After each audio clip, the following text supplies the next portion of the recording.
Good morning, honourable members. I do apologise, it's taken a bit long past the hour to get started. We just had some technical issues. I'd like to welcome you all to this joint briefing meeting. It is a briefing meeting. So in terms of the issue of quorum, we don't require a quorum for a briefing, but when we get to the stage of the meeting when SCOPA alone will be considering the February hearings report, that's when we will have to achieve a quorum. But as I say, once again, I'd like to welcome everyone, in particular the chair of the COGTA committee, Honourable Naya, who is with us today, with her committee members. I'm not sure how many of the committee members are here. And then obviously the AGSA, who are here to brief us on the Municipal Finance Management Act report for the past year. Members, you will also note that we are going to be looking at a legal opinion later on presented by a legal advisor, which was circulated some time ago and then again recently, on whether or not SCOPA can call municipalities to account before it, as we call departments. So we'll be having, I hope, an interesting discussion around that, because of course the issue arises as to, if we cannot call them, what in effect is the point of having a briefing from AGSA other than a noting briefing? Because we can't call them to actually draw down into those details. But I'd like to have a conversation about that, and that's exactly why I circulated that legal opinion. I just want to correct something. There was a legal opinion issued by the COGTA legal advisors relating to a water study. Okay, that is not relevant to today's meeting. Unfortunately, the committee coordinator posted that in error. So please let's not get distracted by that. We are just looking at the legal opinion that relates to whether or not SCOPA can call. So 6.2 is not relevant to this meeting. Okay, who is handling technical? Because the online members are saying they can't hear anything. I don't know who our technical people are. All right. So, colleagues, we will take the presentation from AGSA. I do note that the various two documents were circulated, one main presentation, and then another document which related to annexures.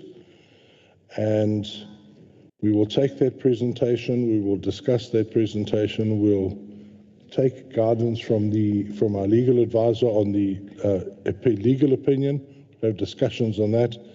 At that point, the meeting will end for the COGTA members, and then the SCOPA members will remain. We will need a quorum at that stage, because then we are going to consider the February hearings report. And then we will be at the end of our business. All right, so I don't know if that sound problem has improved for the members online.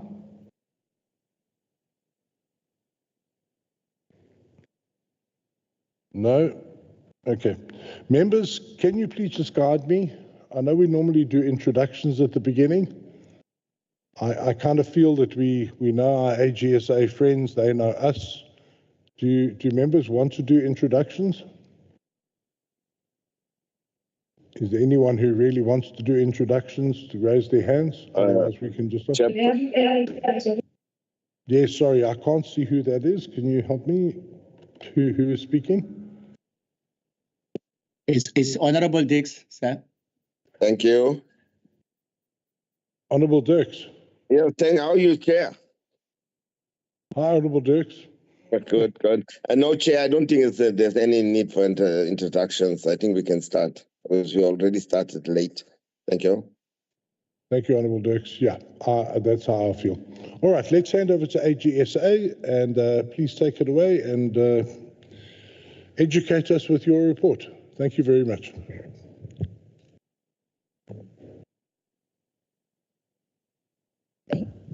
Thank you so much, and a very good morning to you, Chair. Good morning to the Chair of the Portfolio Committee of COGTA, to honourable members. My name is Nomalungelo Mkhize. I know we said we're not going to do introductions, but because I will be doing most of the presentation, just to advise that I am Nomalungelo Mkhize, a business unit leader and responsible for the KwaZulu-Natal office. We thank you, Chair, to the board chairs and the committee members for allowing us the time to come and share with you the outcomes. This comes after the Auditor General presented or tabled the outcomes for the province a few months ago. And us today, it is to be able to engage with the committees in a bit more detail, which is why we've shared the more detailed presentation that the Auditor General would have gone through in her roadshow. We have also attached an annexure with the material irregularities, but also some detail on the infrastructure findings. So we will do the presentation. We will share it amongst ourselves as we are sitting here with my team from the AGSA, and a very good morning to them as well. Chair, I'm going to get started with the presentation. So we are looking at the 2023-2024 MFMA outcomes.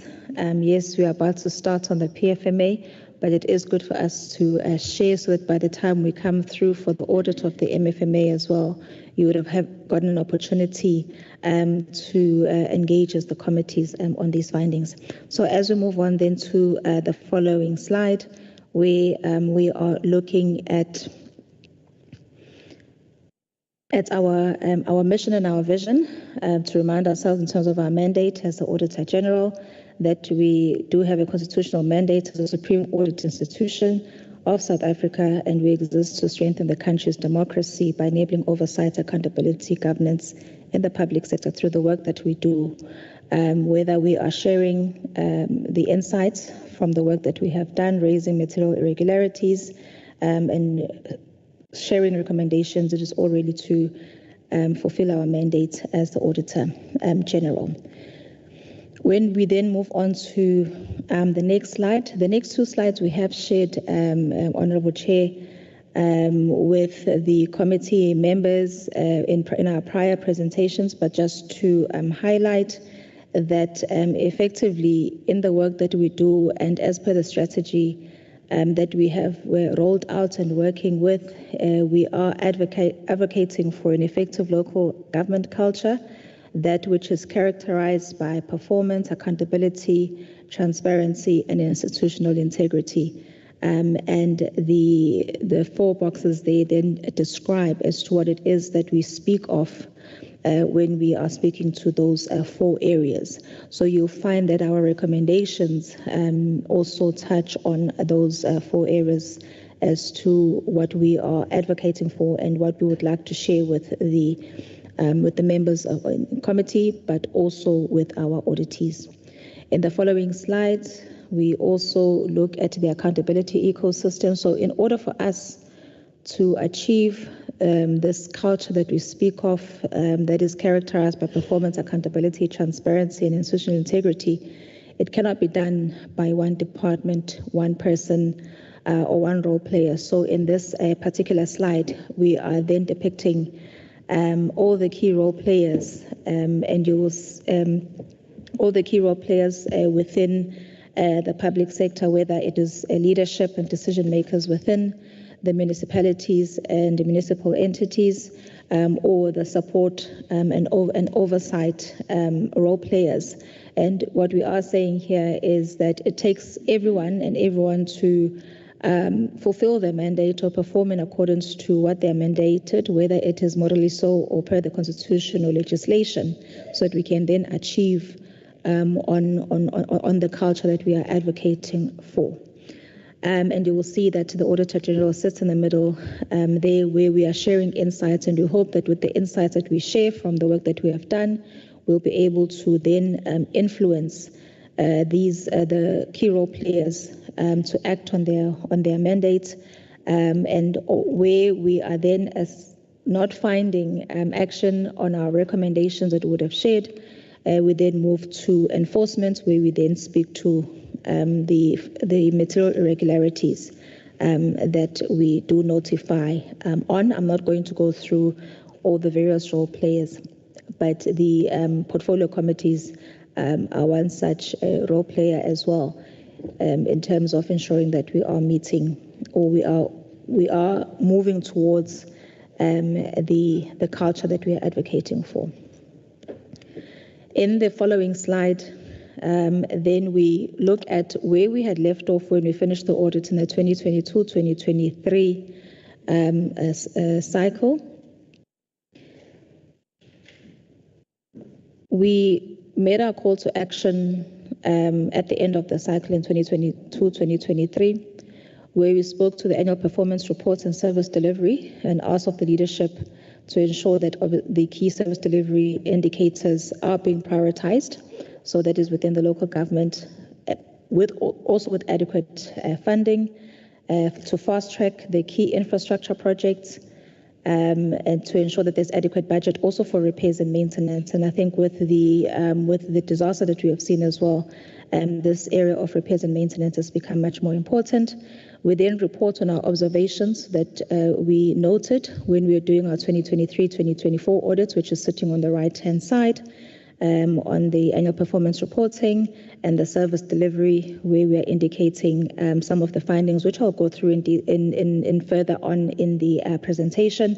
But this particular slide just highlights the responses. We also spoke to compliance, where we were speaking to the culture of accountability that we'd want to see. We wanted to see the political and administrative leadership actively monitoring compliance with legislation and ensuring that there was effective consequences or effective consequence management where there are transgressions, in order to strengthen accountability and controls, and also to strengthen the governance structures. And again, on the right, we then also report back, which I'll also touch on a bit later, from the findings that came through from the 2023-2024 cycle. We spoke to financial health, where we were speaking to the financial and performance management culture within the municipalities, ensuring that there was collection of revenues that are due, that there's prudent spending. And you will see as well when you look at the detail, though we will not go through all the details on the material irregularity, safe to say if there are any particular questions, we definitely will take them. But you'll see as well that some of the material irregularities that we raised were around revenue collection and all the processes around there as well. And the expenditure, where we were noting fruitless and wasteful expenditures going through there as well. We also spoke to disaster management preparedness of the province, looking at the need for a sustained and deliberate intent from executive leadership to ensure that the prescripts for disaster management are acted upon across all the organs of state, from a provincial level, the Provincial Disaster Management Center, and also the Municipal Disaster Management Center. And my teammates will just touch also briefly on what we have found there during our audit. So on the right-hand side, I won't go through the detail on the responses and notes, because it's a summary of what we're going to touch on going through in the presentation. So looking briefly at the outcomes, this is what the Auditor General would have shared when she presented the outcomes. Again, it was in detail. So of the 55 municipalities, and there is a municipal entity there, you will note that we had one outstanding, which is in the blue, which is Sunduzi municipality. There was a delay in the finalization of the audit. So all our municipalities that we audit, all of them did submit their financial statements on time for us to start the audit. And it was on the completion then of the audit that we had the delay from Sunduzi municipality. You will note as well that when you look at that number, it doesn't equal the number of the municipalities or municipal entities in the province. We classify them for those that we say are general reports applicable, So we have a way of classifying in terms of the size and public interest as well. So we'll then, in terms of the auditees, present those for the general report analyses. So there will be a number of municipal entities that are not reflected here. Utsukela Water is just the one entity that is Utsukela Water is one entity that is reflected here. The other entities you will find that are not your agencies within the municipalities, your development agencies are not reflected here. Not all of them are reflected here. So as I've said, we had a delay in the Msunduzi because of a dispute from a finding that we had to conclude upon, and then the audit was signed in the month of February. As I've indicated, in our province, we had 100% submission rate on the required legislated date for submission of annual financial statements for audit purposes. Overall, we have seen a gradual increase or a gradual improvement compared to 2023 in terms of the outcomes. But when you look from 2020, 2021, you will see that it is notably more, with 15 municipalities demonstrating improvement. We've had a number of clean audits we've increased the number from 3 in 2020-2021 to 7 in 2023-2024. So we hope that this number obviously continues to increase from a clean audit perspective, as it demonstrates that the municipalities and the officials are able to present credible set of financial statements, indicating how the monies have been spent, for which they are stewards of. Also, it indicates that there is compliance with key legislation insofar as the local government sector is concerned, but also indicates that the planning and reporting on their performance as well is also reliable. On the reasons for the improvement, Honourable Chair, I'm not going to go through each and every one of them. Safe to say that where you do want additional information, just so that I do give opportunity for the engagement at the end of the presentation, we will then be able to have that. So on the slides, it just indicates on the various movements, the percentages. We look at the number of municipalities, but we also look at the budget in terms of where majority of the budget sits insofar as outcomes is concerned. The AG spoke of the yellow zone, which is our unqualified with findings in compliance and performance reporting. So these are the auditees that we are saying there is a risk of complacency in that space, because they are showing as unqualified, but some of them have been in that space for quite a number of years. But it also means that there are still challenges in the areas of compliance and also in the areas of performance reporting, which speaks to our reporting on key service delivery indicators and targets, which is what the municipalities exist really to provide to the citizens. Some of the improvements that we have seen have been from also assistance provided by the provincial treasury and also COGTA. So we just also want to highlight that that the interventions that are being provided through the provincial treasury and COGTA are assisting some of the municipalities, though we will see later when we also discuss that we have some where there has been interventions, but we have not seen much improvement. But we do need to highlight that for some, and some have moved on to clean audits as well, has been as well from the interventions that we have seen from the two departments. On some of our regressions as well, we note that some of them has been due to instability, whether it was in key vacancies or key positions within the municipalities that were not being filled on time, or some there had been officials there but left during the audit preparation stage. So some have left at the end of the financial year. So when it was audit time, preparation of financial statements, they were there. So we saw some that also shown regressions and some with the negative audit outcomes, as also highlighting the importance of stability within the municipalities for them to be able to address the findings that would have raised in the previous years as well, but also the current challenges and the current issues. So the following slide shows then the details in terms of the municipalities, whether they are sitting as unchanged. So 43 municipalities have been in that unqualified, or at least remain unchanged in the various categories, but we had 37 municipalities sitting in the unqualified with findings, so that where our majority is. We had some regressions. You see Okahlamba moved from a clean audit to an unqualified with findings due to SCM findings.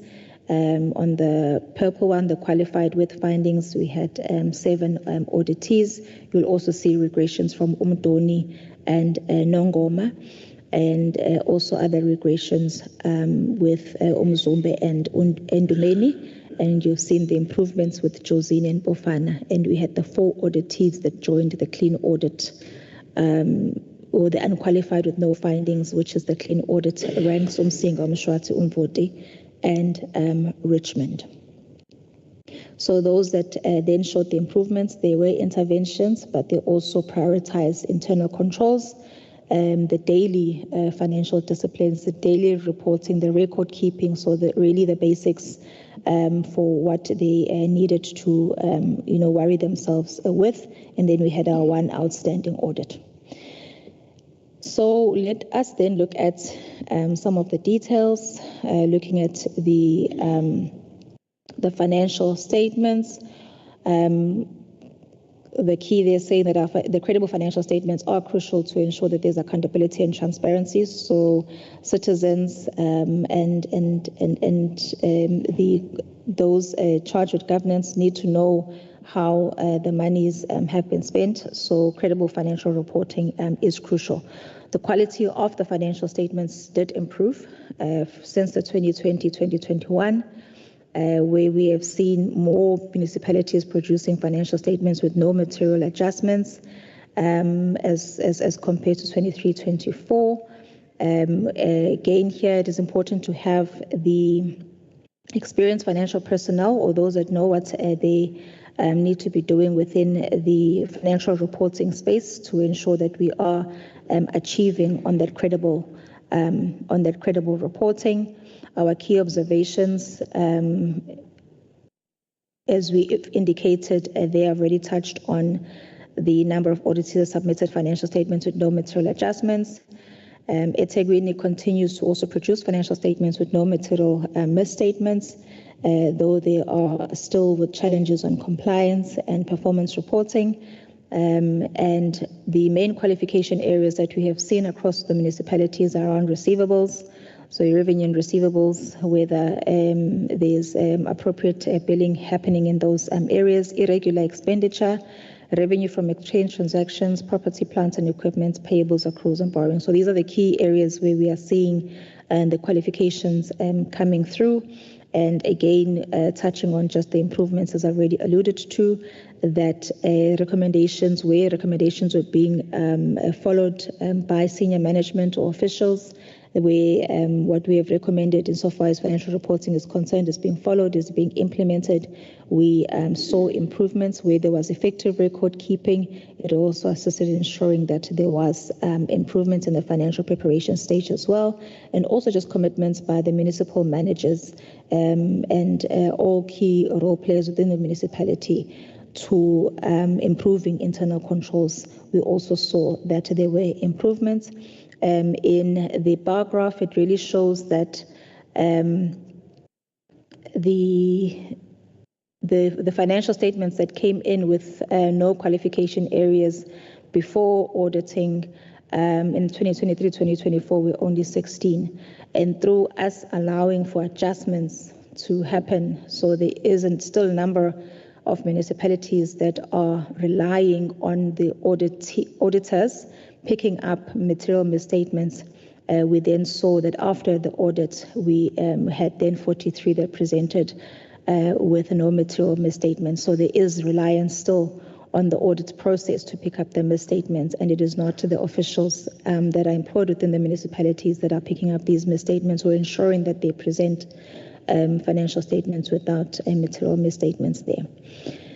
The second or the next slide also just speaks highlighting on the use of consultants. We have seen a decrease in the use of consultants, particularly in the financial reporting processes. However, the amount is still high. We saw a decrease from 240 million to 220 million.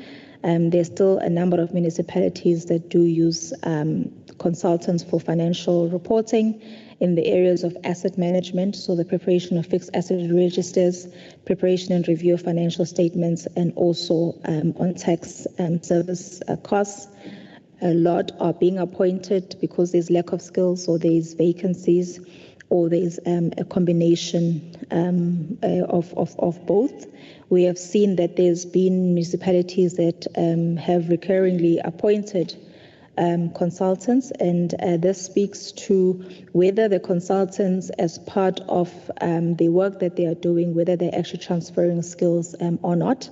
And we are finding that that process of skills transfer is not happening at some of the municipalities, and therefore we are seeing that year on year there are those consultants that are being appointed to do exactly to do the work that would be done by officials in the municipalities. We've also found that at times the consultants are doing work, but we are still finding material misstatements in the work that they're doing. So we are calling in experts to do the work, and we are still finding misstatements in the work that the consultants are meant to be helping municipalities with. Yes, at times the consultants are taking on work where they can see that they may not be able to conclude the work with quality for various reasons. We are also finding that where consultants are being put into municipalities, they're also not being monitored. So municipalities do call in consulting, but they're not monitoring their work, whether there is a delivery according to what was contracted for. Sometimes consultants are being appointed too late in the process, so they actually cannot deliver what they have been appointed to do. But the payment, of course, then still goes through. So the graph on the right really just talks to the outcomes and for where monies were spent on consultants. And this is an area that we have been speaking to insofar as use of consultants is concerned, and really highlighting and saying that this area should be monitored. As you can see, the amount of money that goes out in the area of consultants is quite high. And then so that speaks to the financial reporting and the area of financial statements outcomes, or at least where we are saying that we have financially unqualified. So that is how then we are getting there. The next slide speaks to compliance. So compliance with key legislation is still a challenge in the province, which is why we have a large number of municipalities sitting in that yellow zone, that they are still struggling with material misstatements insofar as compliance is concerned, or material non-compliances, and also the next one I'll speak to just now. So we had material compliance findings in most of the municipalities, as you can see, the red. So on the top, it's all the municipalities. So 88% had material findings insofar as compliance is concerned, whether it was material misstatements in the financial statements, because that also speaks to compliance. In accordance with the MFMA, we should be as the AGSA, we should be receiving financial statements that are free from material misstatements. So when we do pick up the material misstatements, it then speaks to non-compliance, unauthorized, of the prevention of unauthorized, irregular, fruitless, and wasteful expenditure, consequence management, procurement, expenditure management. So those are the key areas that we are picking up material findings on. Root causes is that the action plans in place to address, there are action plans in place to address the non-compliances, but these are not being implemented. So we've got action plans not being implemented, and there's also a lack of enforcement insofar as implementing the solutions there. And so we see the recurrence of then the non-compliances. On the bottom graphs, it just looks at the metro, and from a secondary cities perspective, we had Alfred Duma, KwaDukuza, Newcastle, Renkonye, Mhlathuze, and Msunduzi. So those were the ones that were just highlighted there, and the entities Utugela Water. So that is non-compliance, just to highlight that there is still challenges around non-compliance, and you'll see consequence management also comes through there, though there have been improvements in the financial statements or the financial misstatements and non-compliance, but the others, there has not been improvement.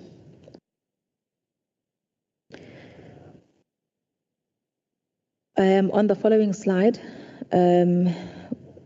really highlighting the rest there that investigations into transgressions, improving, but action. So we are investigating. So insofar as irregular expenditure is concerned, that we are investigating, but action is not being taken against officials that are found to have transgressed. Previously, we have reported that a culture of no accountability and consequences is the root cause for the continued transgressions and the non-performance, and that we are wanting to see an accountability culture being demonstrated by officials accounting for how they've performed and taking responsibility for their actions and decisions.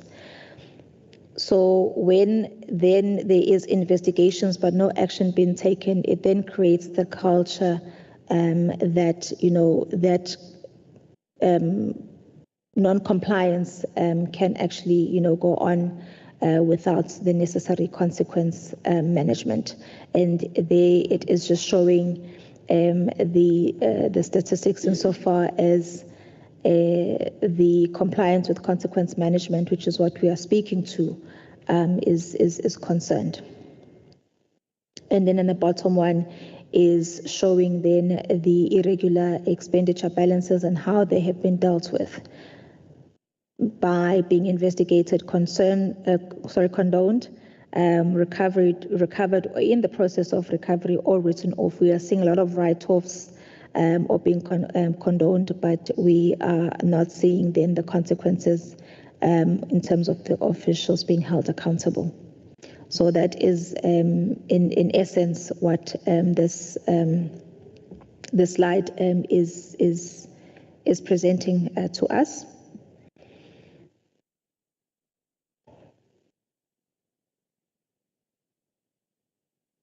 My apologies. Okay. And then looking at the following slide, we're speaking to performance reporting, performance planning, and reporting. It is important that there is useful and reliable performance reporting for municipalities, because it ensures that one knows where they are insofar as service delivery is concerned, and then what needs to be done going forward. So from an effective decision-making perspective, and understanding service delivery as well, and who's accountable to be doing what. So the quality of the performance reports is being shown in the graphs on the left. Again, it's showing where we were before audit, so only 14 auditees had presented to us a performance reports of quality, only allowing adjustments to the reports. We were then able to move to the number 31. So the quality of performance reports before and after the audits has actually declined. And we are saying that some avoided the material findings only by being allowed to make those adjustments. Some that we are picking up is that not all performance targets were met, despite most of the budgets being spent, which is what I will show in the following slides. And then we are just presenting on the material findings of the performance reports that there are 26% of reported achievements were not reliable. So 20% of municipalities had reported achievements that were not reliable. Indicators and targets that are not well defined, verifiable or measurable.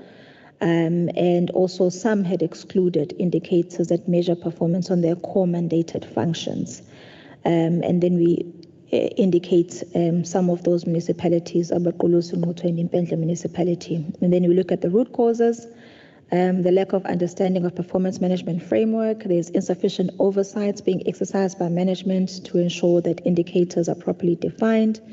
The processes not established to measure and report on key performance indicators. And there's also the lack of reviews as well in the performance reporting space.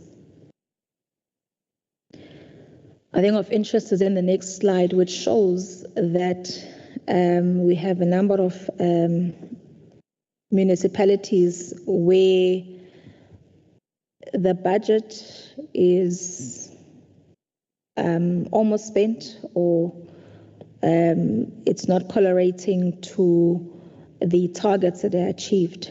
I won't go through all the municipalities, but maybe an example, if you look at KwaZulu was 100% spent on budget and achieving 62% of the targets. We look at the key targets insofar as service delivery mandate is concerned, so the core of what municipalities should be doing, and then we look at then what is being spent in understanding then where the money is being spent.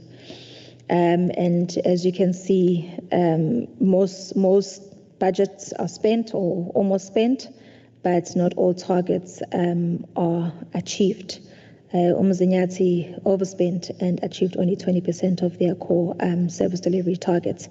So again, on the insights is that despite spending the majority of the budgets, the key service delivery targets were not achieved. I think we only had one municipality, Zululand district, that had achieved 100% of its target, having spent their budget. With the metro, we have seen an improvement from where they were in the previous year in terms of achieving their targets. However, there is still the non-correlation, and Mirosha will just touch a bit later on the metro. And some of the reasons that are being cited for the non-achievement of targets include delays in procurement and poor performance from contractors. We've also seen poor project management, the weak financial controls, which speak to how the budget ends up being spent more than the targets actually being achieved. And the non-achievement of key service delivery targets does pose a risk relating to the core functions in the areas of water, sanitation, electricity, and waste management. And the fact that when budgets are spent but targets are not being achieved means services are not being delivered, then the communities or residents are likely to then lose trust in government. And one may then see the protests insofar as service delivery strikes are concerned. We've also seen a lack of consequences for officials who fail to achieve key service delivery targets as well.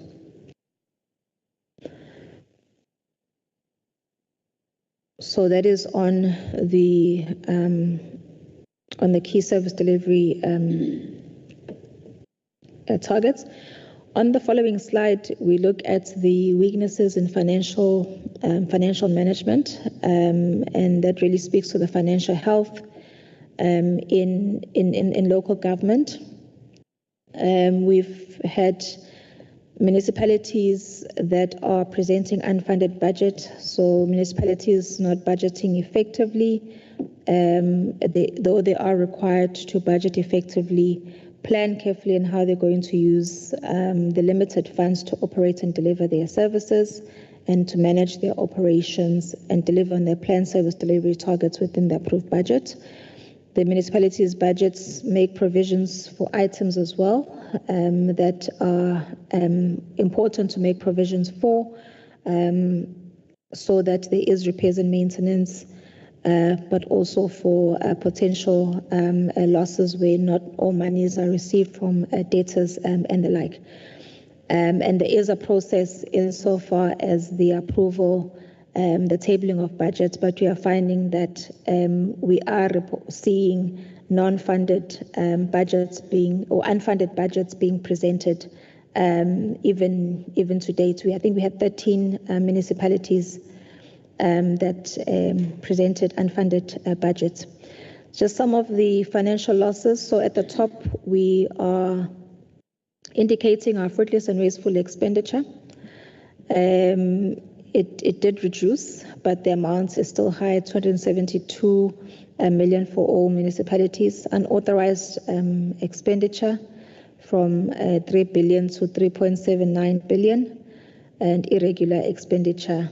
There was a reduction from 6.29 billion overall to 5.78 billion, but the number is still high. We are picking up poor payment practices that are resulting in interest and penalties. So where the daily disciplines are not being adhered to, invoices not being processed in time, and these are attracting penalties and interest. The unfair and uneconomical procurement practices as well. At times, one is contracting at a higher price than would have had all the prescripts of legislation or had all the prescripts of procurement been followed. There's also poor debt collection practices. We are seeing quite a number of these provisions are being made or debts are being written off without having followed the municipality's own collection policies to try and recover or at least get the citizens to pay for what they owe for the services that they've used. There's poor management of services provided to indigents, so your indigents listings are not being updated or the registers are not being updated, and there is just poor management of that area. Electricity and water distribution losses are above the acceptable norms in a number of municipalities, and of course these then results in losses. If you think of water losses, where water is running through the streets, it's water that you have not billed, therefore the chances of recovery from anyone is then, or the chances are actually not there to recover from anyone because it's water that is just running off the streets insofar as water losses are concerned. Some municipalities, the impact is that they are now reporting going concern challenges, or at least risks that they would actually be able to carry on as a going concern. I think had it not been for the fact that they are getting credible share of grants from national government or provincial governments, if it was any other business, they would actually be at a point where they need to be closed. There's also insufficient funds that are available then to complete projects or also deliver on other service delivery initiatives. And there's also the weekend transparency and for in terms of the usage of funds as well. And then just on the right, it just speaks to the municipalities that ended the year in deficit. So expenditure more than revenue, 26% of them. A lot of them had already started eating into the next year's budget by the time they closed off the year. And at 17 municipalities, more than 80% of their debt cannot be recovered. So there is a risk that for whatever services they provided, for whatever they've built, they actually cannot recover 80% of those debts. It then just impacts everything else in the municipality insofar as what they need to do operationally, so or even on some of the capital projects.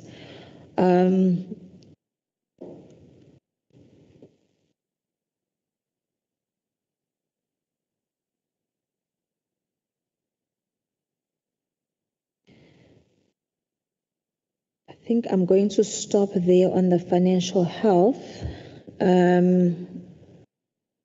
As indicated, that I can always pick up on if there are specific questions on certain municipality,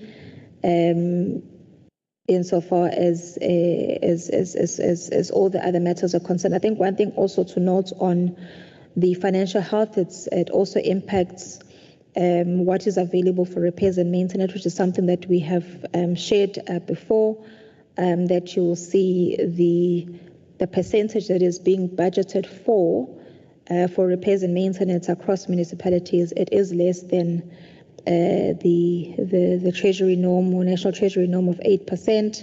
And we have seen what the impact of this is, understanding the age of the infrastructure. And then when there are disasters that happen in the province where they find that infrastructure has not been maintained, it also just makes it much more expensive than in terms of recovery after a disaster.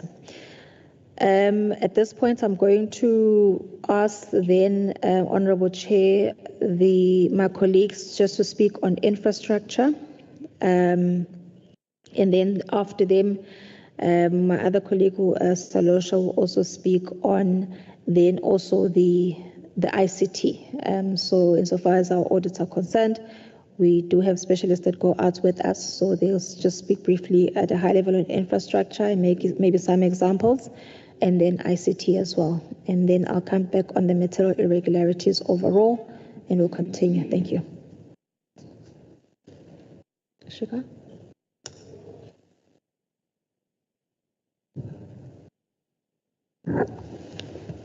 Good morning, colleagues. All protocols observed.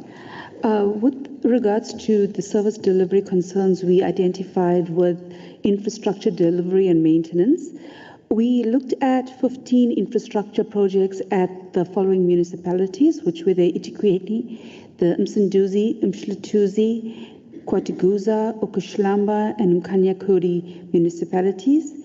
There were 5 new projects and 10 follow-up projects, whereby we did follow-up projects on the prior year findings and continued auditing the project as part of the life cycle. On the follow-up at Ukushlamba and Msunduzi, there were no findings identified on the follow-up because management implemented the recommendations made by the auditors. We also audited existing infrastructure, which included wastewater treatment works, solid waste landfill sites, and roads. So some of the issues that we identified were at all stages of a project life cycle. On the left, you'll see the details of each stage of a project life cycle. And we found that from planning to maintenance, the causes of delays were due to, we had delays, we had poor quality, cost overruns, and service interruptions. These were largely due to inadequate project planning and needs assessment. We found that many of the projects suffered from inadequate needs assessment and project planning. we found that they failed to fully assess the scope, the cost, and potential risk of projects before they began, and this led to delays, increased costs, and poor execution of the project. We also found issues with the contractors and consultants' performance.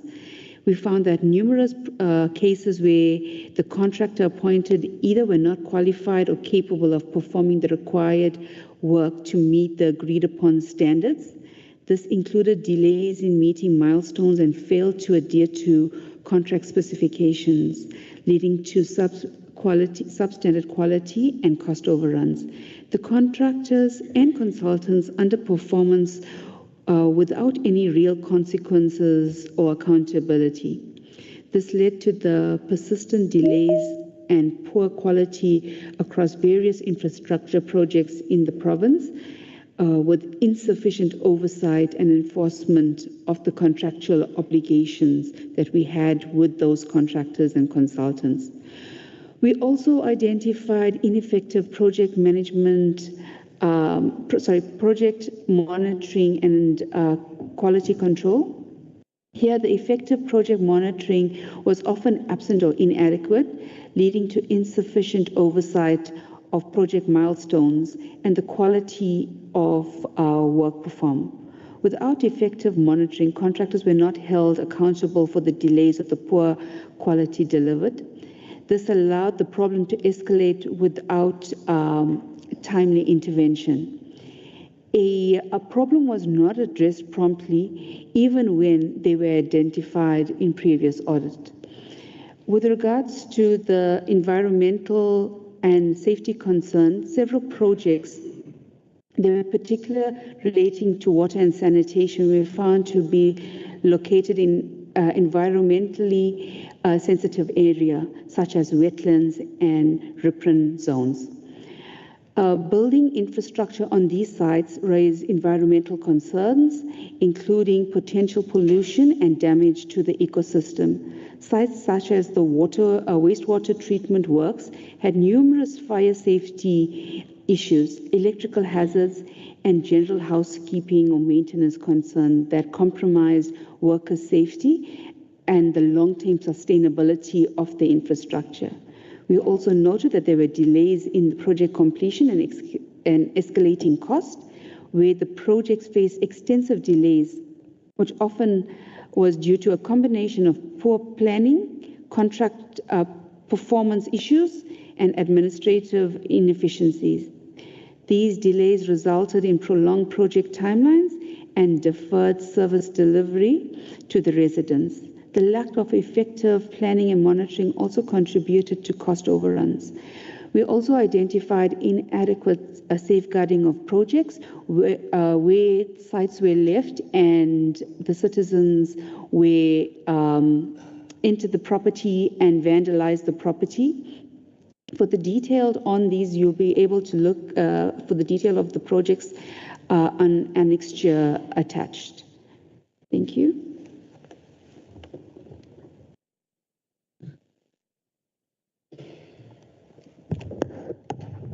Good morning, everyone. All protocols observed. In terms of the IT environment at municipalities, we found that it has regressed overall. And one of the main reasons for that is the continued reliance on outdated IT infrastructure. When you're using old IT systems and systems that are not reliable, they tend to break down, they tend to not operate as they required, and they also prevent digital transformation. So you revert to using manual processes. And we found that because of this, it's affecting the key financial and performance reporting as well as cybersecurity. So when we looked at ICT strategic alignment, we found that 70% of municipalities had IT governance findings, that there were misaligned projects, inadequately skilled staff, and fragmented systems in place.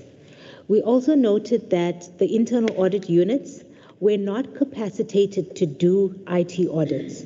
So a lot of our findings were repeat findings from the prior years and management hadn't addressed them. We also found that IT systems to support service delivery. Management is not deliberate in their efforts to improve IT controls and to digitize their environments.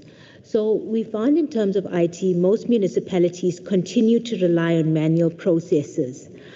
Even though their IT systems sometimes have the capabilities, they do not exploit this and use it to make their operations more efficient. We also noted that in the province, cybersecurity is becoming a huge risk. We are aware that KwaZulu-Natal municipality had a cyber attack, but it's not just prevalent with KwaZulu-Natal. We've also found the other municipalities have significant vulnerabilities, which make them susceptible to a cybersecurity attack if they don't resolve it. They have outdated databases, unsupported IT applications, and there is a lack of multi-layered approach. So we found that the passwords that they set are weak. They don't use multi-factor authentication sometimes. So it's quite easy to break into their systems without multi-layered cybersecurity. We also found that there was a significant reliance on third-party service providers. So because the municipality didn't have the skill within the municipality, they were then heavily dependent on third-party service providers. And we found these service providers to embed themselves within the municipality and to remain there for a long period of time because they were also not transferring the skills. And then lastly, one of the key things that we noted, the municipality that received a disclaimer, they were frequently changing their financial systems.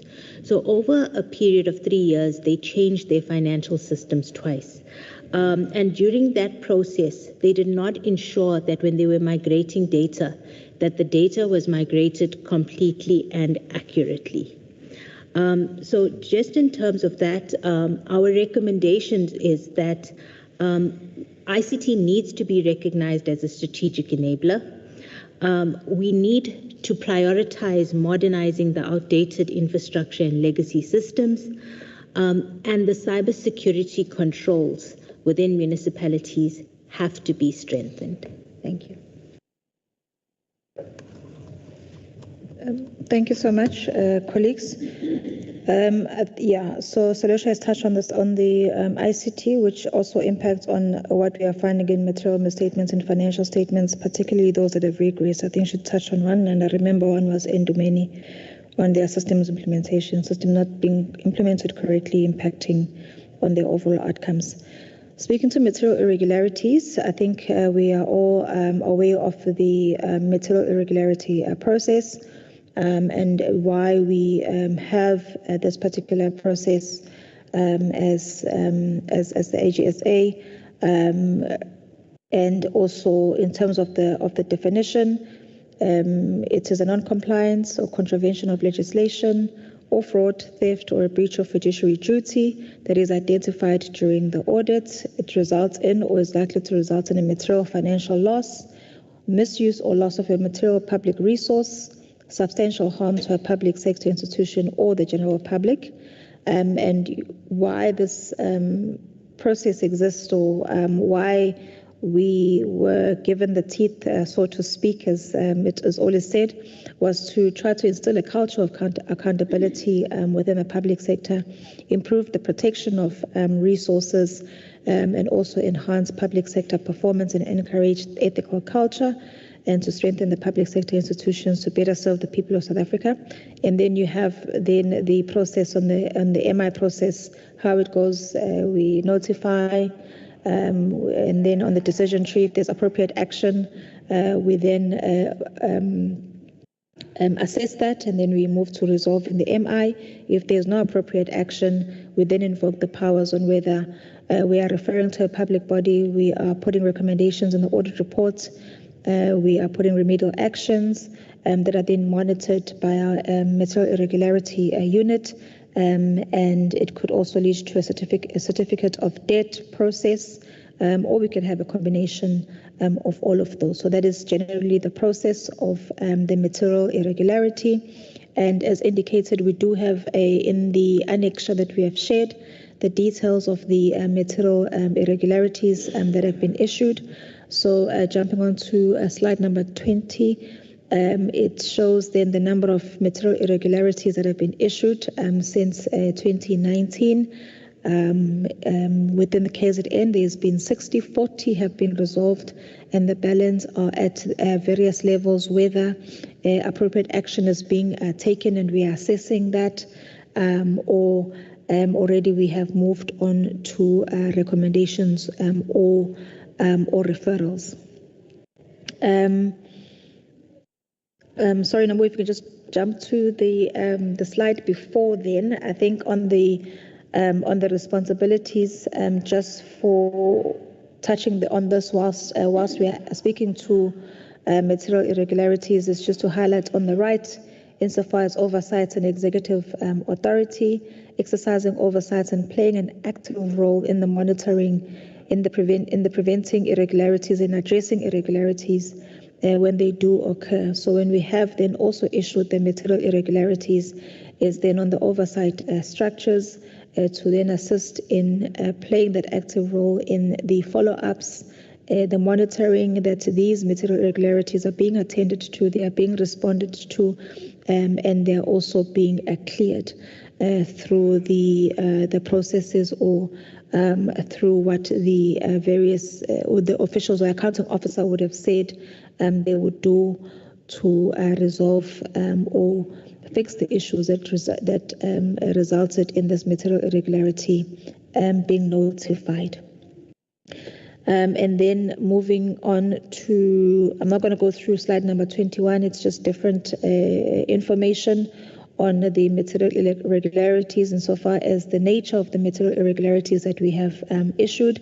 You will see that only 1.52 million has been, in terms of financial loss, has been recovered. There has been some prevention of financial losses where we have notified, and in the resolution either contracts are being cancelled or there's been a process that are put in place to prevent the further losses, financial losses from those MIs. And then we have a number that are sitting in the process of being recovered, whether they are still going through the investigations or others, so that there is then that recovery. So there's 883 million that is sitting there. We must highlight that we have seen internal controls that have improved. Obviously, responsible officials in some cases have been identified and been dealt with.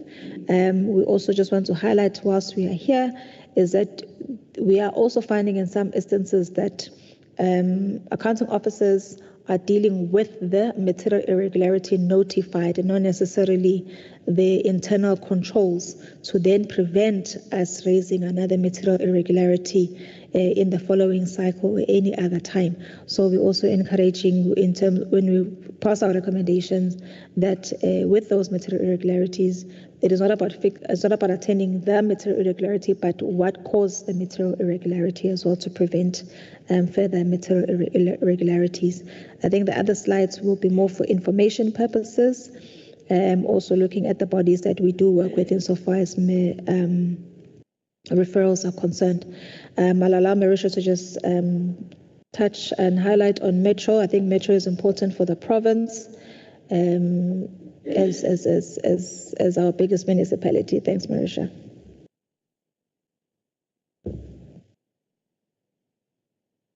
Thank you, Norma. Good morning, everyone. All protocols observed.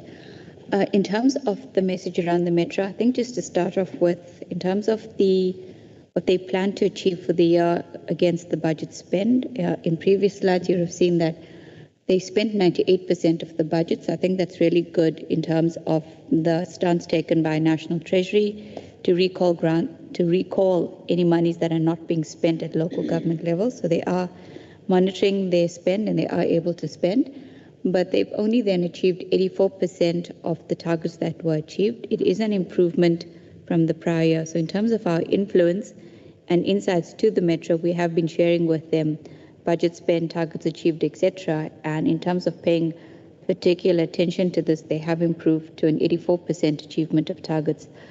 However, in terms of where targets have not been achieved, these are areas for concern and monitoring in terms of oversight. And we also have material findings in terms of the performance information that has been disclosed, where there were material findings in terms of some of the indicators and targets were not reliable. Some of it had zero targets in terms of what can be achieved.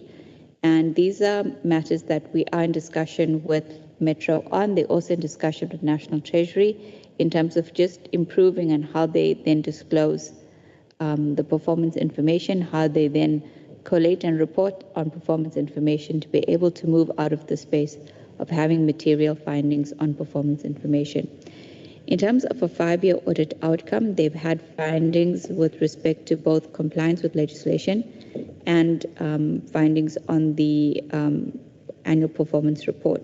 So it's a trend that they have not been able to move in terms of improvement, and the areas in terms of the performance information I have spoken to with respect to targets that need to be smart, as well as ensuring that the collation and reporting of the results against the indicators and targets is reliable.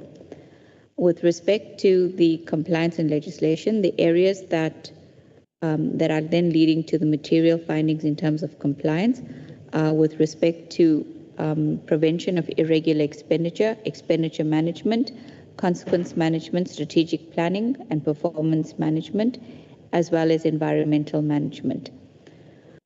So in terms of procurement not audited, we had a limitation of scope of 35 million where contract files could not be given to the team, and the irregular expenditure incurred in terms of a comparison in 2023 was 2.4 billion and in 2024 was 1.6 billion. So seeing that overall improvement for the province, some of it can be attributed to the controls put in place by the Metro to try and reduce the irregular expenditure being incurred, as well as addressing the irregular expenditure in terms of the closing balance. In terms of the 60 material irregularities for the local government in the province, 6 of it belongs to the Metro, and they are in various stages in terms of being resolved, appropriate actions being taken, and they are MIs that are moving into the next phase, which is the recommendations from that will be included in the audit report. And we also evaluating the latest material irregularity that has been submitted to the Metro. We can move to the next slide. In terms of just an overall view of a high-level view of the Metro in terms of key status, with respect to infrastructure projects, what is noted in terms of concern for local government as a whole also applies to the Metro in terms of poor project management in terms of the life cycle of a project. So this needs to be improved on in terms of projects being delivered on time. What's attributing to this is key vacancies in the infrastructure positions that's resulting in lack of monitoring and oversight and therefore significant delays in projects. This is an area that the Metro needs to focus on. In terms of environmental management, you have seen various newspaper articles with respect to some of the wastewater treatment works. And what we've noted is that they didn't have valid operating licenses, and there were other challenges in these areas, resulting in a material irregularity also being raised. With respect to the financial planning and performance, I've spoken about the targets and the spend of the budget, but just to give further highlights on the Metro, the spending on capital expenditure is 10%, almost 11%, which is in terms of National Treasury norms of what local government should be spending and reinvesting in infrastructure. However, repairs and maintenance is sitting at 4.9%. So again, we have been influencing the Metro to focus on repairs and maintenance, as you can see from the huge water loss, which is sitting at 53.4%. For them to curb and address both water losses and electricity losses, there needs to be focus on repairing and maintaining existing infrastructure to then address these water losses. Debt collection is sitting at 109 days, and that's we can attribute to the current economic conditions of the province, but they do make strides to try and collect the debt. Obviously, cash flow then impacts on creditors and being able to service both the long-term and short-term expenditure based on cash flows that are received. In terms of what we found with respect to consequence management is appropriate actions were not taken against officials where investigations prove financial misconduct, thresholds for local content were not properly applied, and persons in the service of the municipality failed to disclose interest in contracts. So these are key areas that have resulted in non-compliance and where management need to take appropriate action to set the tone in terms of further non-compliance occurring in the metro. In terms of our interactions with both the accounting officer and the mayor, we had key commitments of regular monitoring of action plans, implementing consequence management, and improving financial health through revenue enhancement strategies and trying to reduce and eliminate unauthorized, irregular, fruitless, and wasteful expenditure. I think that then concludes the view of the metro, but we can have a further engagement on it as well. Thank you, Norma.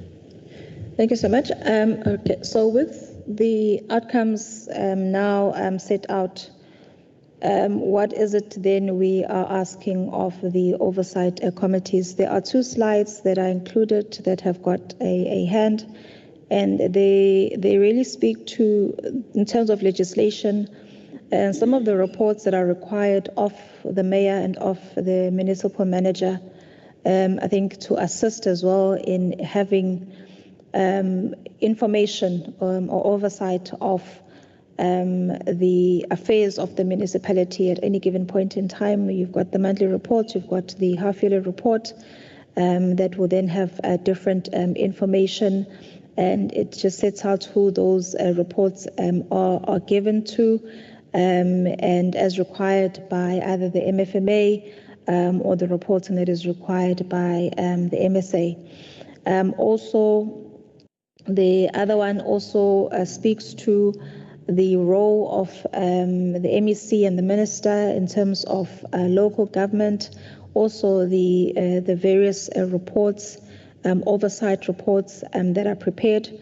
Some are submitted to the legislature, tabled at the legislature, and really the question is with all these reports is, and it's one of the areas that we are also focusing on as we go into the PFMA, assessing as to when these are tabled, what then happens with these reports, how they are being dealt with within the committees in the legislature for those that come to committees, and what sort of follow up and how are then the municipalities as local government held accountable.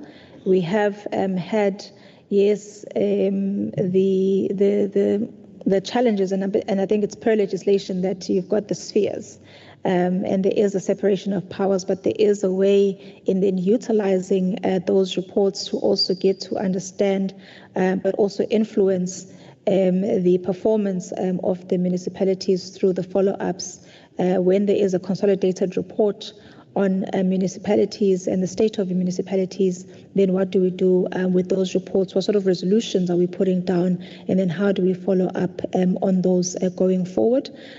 Also from matters of consequence management, where there are material irregularities, what is that then happened with that irregular expenditure when there's investigations? Are there investigations being done? And what are the outcomes from those investigations? What then happens with the recommendations that would have been put down insofar as those investigations are concerned? I think it is, areas that we have started also seeing the follow-ups through the SCOPA as well. And it's really to intensify on that. And it is an area that we'll also be looking at through the sector audits that we do for legislature, because we believe that the committees do have quite a key role to play in shifting the culture within local government. and in terms of performance and accountability and transparency as well. So those really are, those two hands are speaking really to that, is that there's legislation, there's reports that can be used by the committees to influence a local government, to hold, to follow up and hold officials as well accountable insofar as performance and what is happening at local government is concerned. So there is a role to play. There is a slide that speaks to what we have found in the province in relation to what slide 28 and 29 speak to. I'm not going to go into a lot of detail, but it just speaks to some of the areas where they're looking at intervention and what has happened with follow-ups on various areas, water losses and the like. So those are on slide 30. And then our call to action, I'm not going to go through the detail of what we've asked municipalities to do. I think overall we've said that the lack of accountability and poor financial management is impeding service delivery. That is our sort of tagline for the work that we did and outcomes that came out of there. And we then looked at activating our accountability ecosystem. Our root causes is inadequate financial and performance management culture. There's governance failures, lack of accountability and consequence management. And then you've set out our recommendations, whether to MMs, the councils, mayors, internal audit, audit committee, and MPAC. And we are going to be also looking with much intensity on the structures, the internal audit function, how they are supporting the municipalities in achieving what they need to achieve, but also in dealing with the issues in reporting, and also working with audit committees and MPAC. We get involved in also capacitation just to assist in having MPAC understand what their role is insofar as ensuring that the outcomes that we have in local government do change positively. We've also had our call to action to our coordinating departments, so the Provincial Treasury, the COGTA, and also the Office of the Premier. So those are key role players.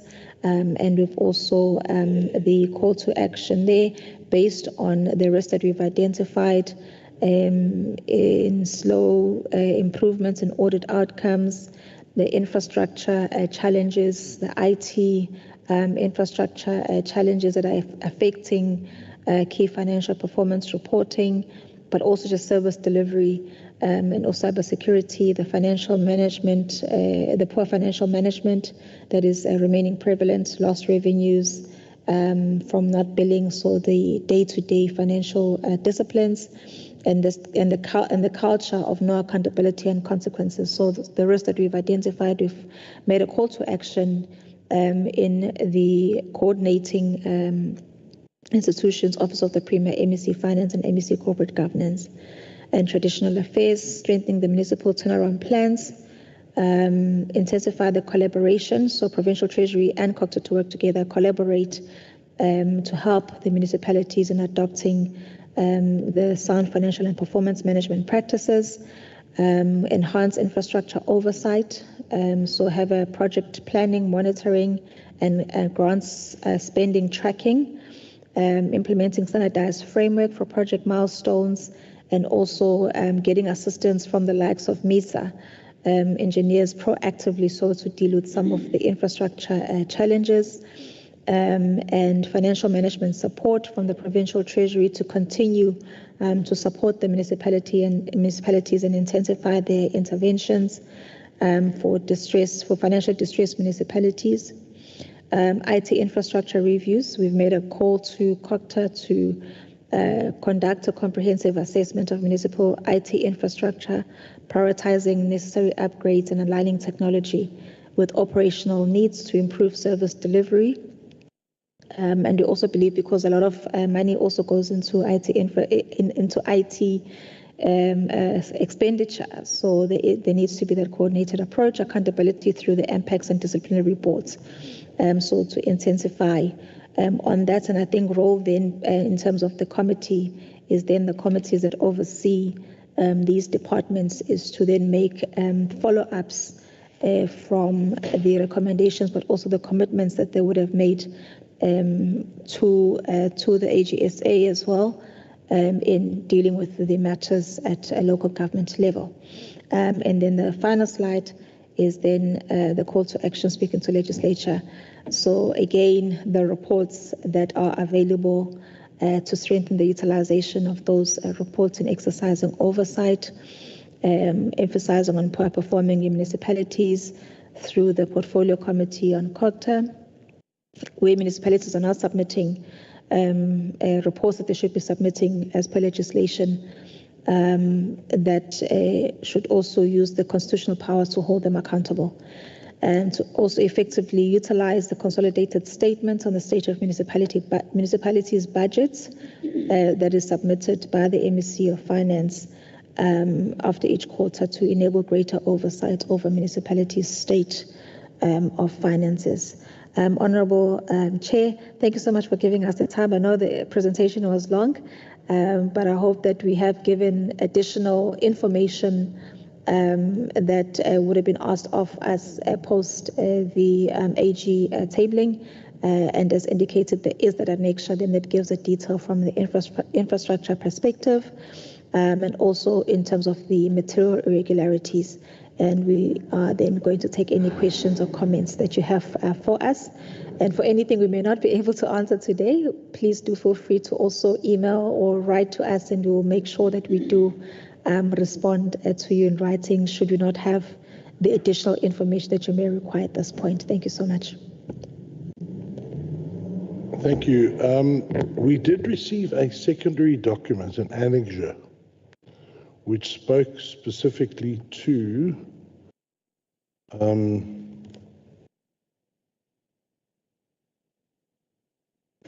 me just clarify here quickly.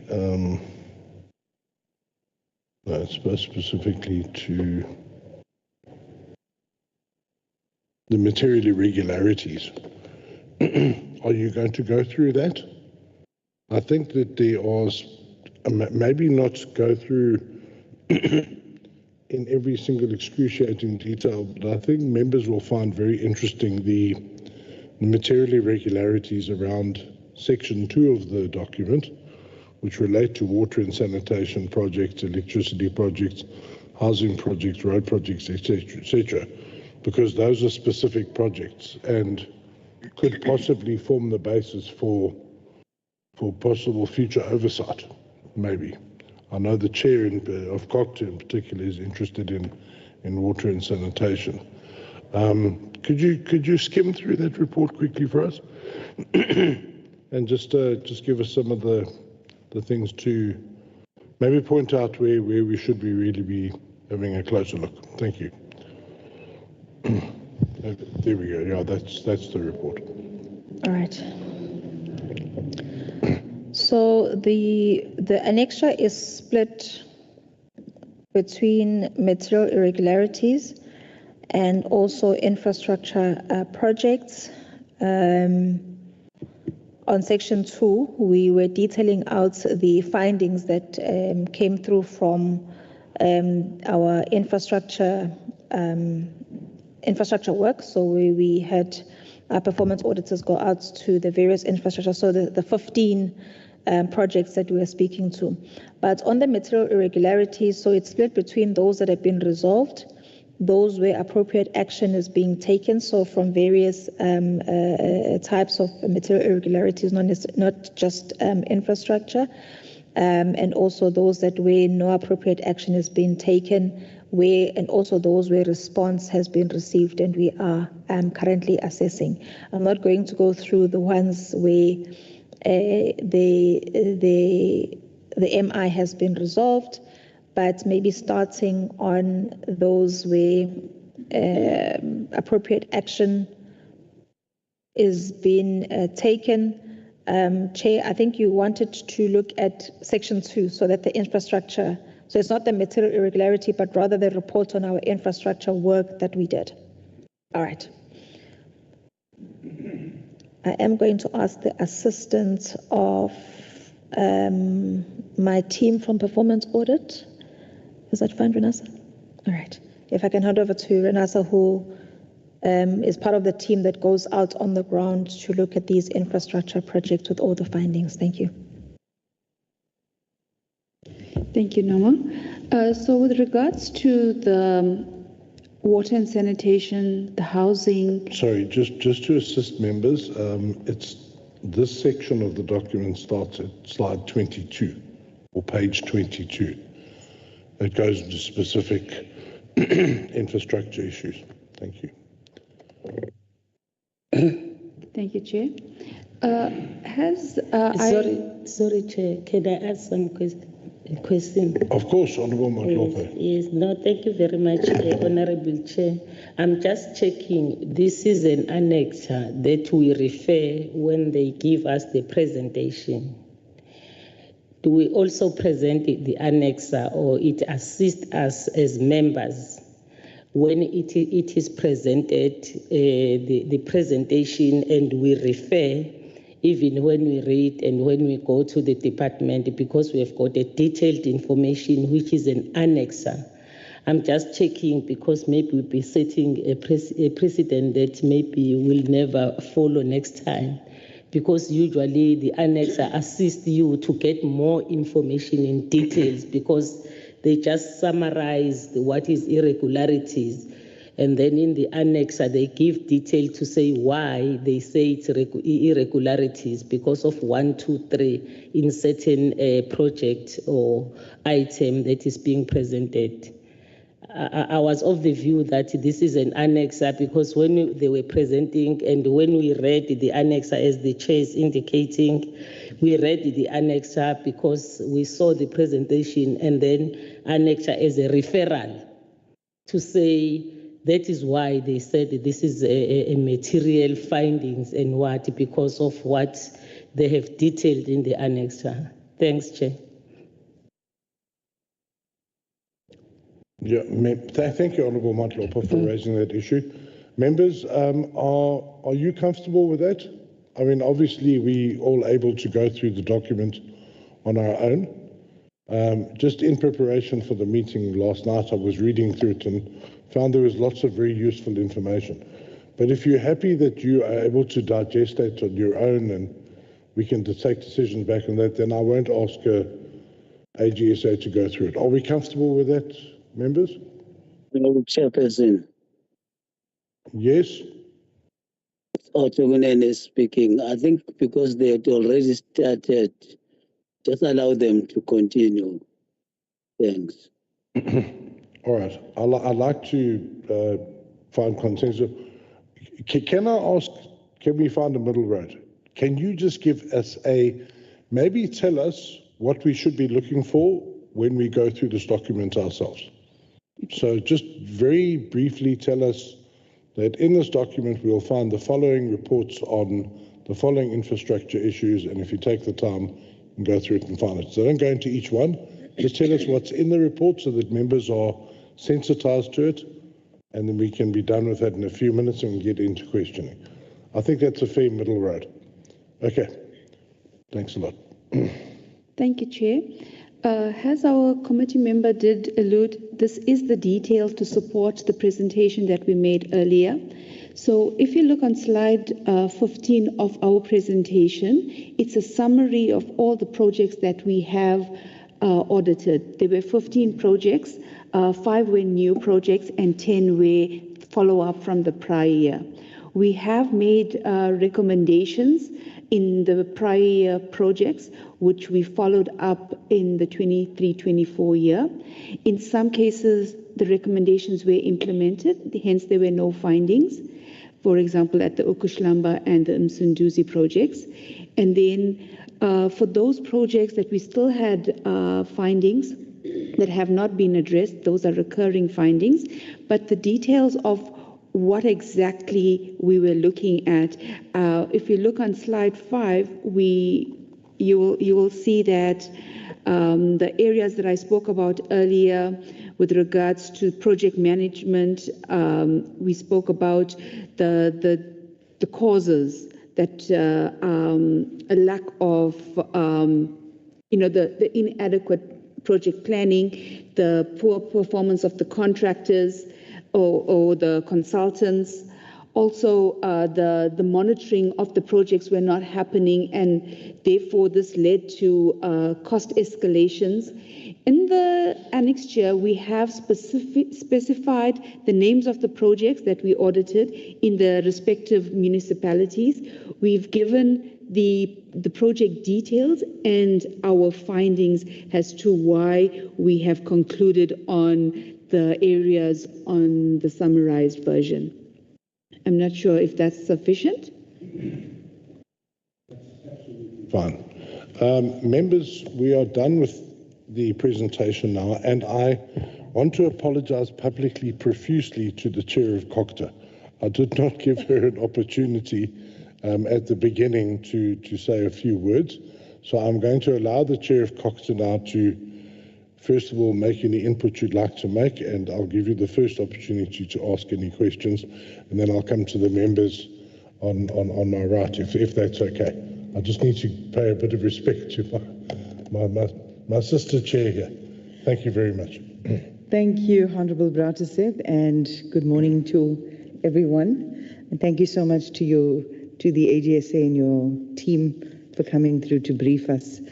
I think we can all agree that our municipalities are in dire straits. The situation is such that leaves us highly frustrated that we are in different spheres of government and there are so many limitations as to the oversight role that we can play. What we see in your report, especially the yellow zone, unqualified with findings, is very concerning for us because we find that many municipalities celebrate at this stage. But when we go on the ground and we see what's really going on and we listen to residents in those particular municipalities, we find that the situation is nothing to be celebrated about. And so that leaves us as the COGTA Portfolio Committee in a very serious predicament because the pressure is on us to perform our oversight role on behalf of those residents and bring about some change. We want to see what we're finding in this report matching what's happening on the ground, so to speak. And so that is why we've also asked for legal opinions for SCOPA and for COGTA as well, so that we as a committee utilize every tool, every report, every avenue that we can in order to bring about some sort of change. And we can see from your report as well that in spite of there being interventions in certain municipalities, there's not been any progress made. And those are all things that are very concerning for us. So we want to do our best in terms of playing our oversight role, but not just playing our oversight role by just ticking a box, but trying to bring in measures, suggestions, bring in changes so that ultimately the lives of our residents are changed on the ground. So we welcome this report, this engagement, this joint engagement. But we will interact a little bit more when we hear of the legal opinion of SCOPA and how SCOPA can play their oversight role. And we'll come in with COGTA as well and what COGTA can do in terms of playing our oversight role. But thank you. This was a very important joint meeting. Thanks. Thank you, Honourable Nair. Greatly appreciated. Right, members, I turn it over to you now. If there are any questions, I've got Honourable. I will take the members in the chamber first. And so obviously we're having conversations now about the AGSA report. And then later on we'll have another further conversation about the legal opinion. So members in the chamber first, I've got Honourable Matlopa. Are there any other members for now? No. Honourable Matlopa, please continue. Thanks. I've got a mandate to speak for us all here. We have caucused. No, thank you very much.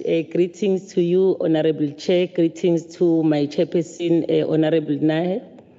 Greetings to colleagues and the Auditor General, our partners in the oversight. Chair, I want to start by appreciating the presentation that Auditor General has done preparing us and identifying the areas of focus for us when we meet with relevant institutions in regard to this report, as well as when we meet with the Department of COGTA, things that we are going to raise. I think that's why most of the members are not raising the hands, because it's briefing. So, but what is important to me is what the Auditor General has raised and the detailed annexures that we have been given. But what I will request from the Auditor General, maybe when they write a report, they must be consistent if the challenge is the same challenge.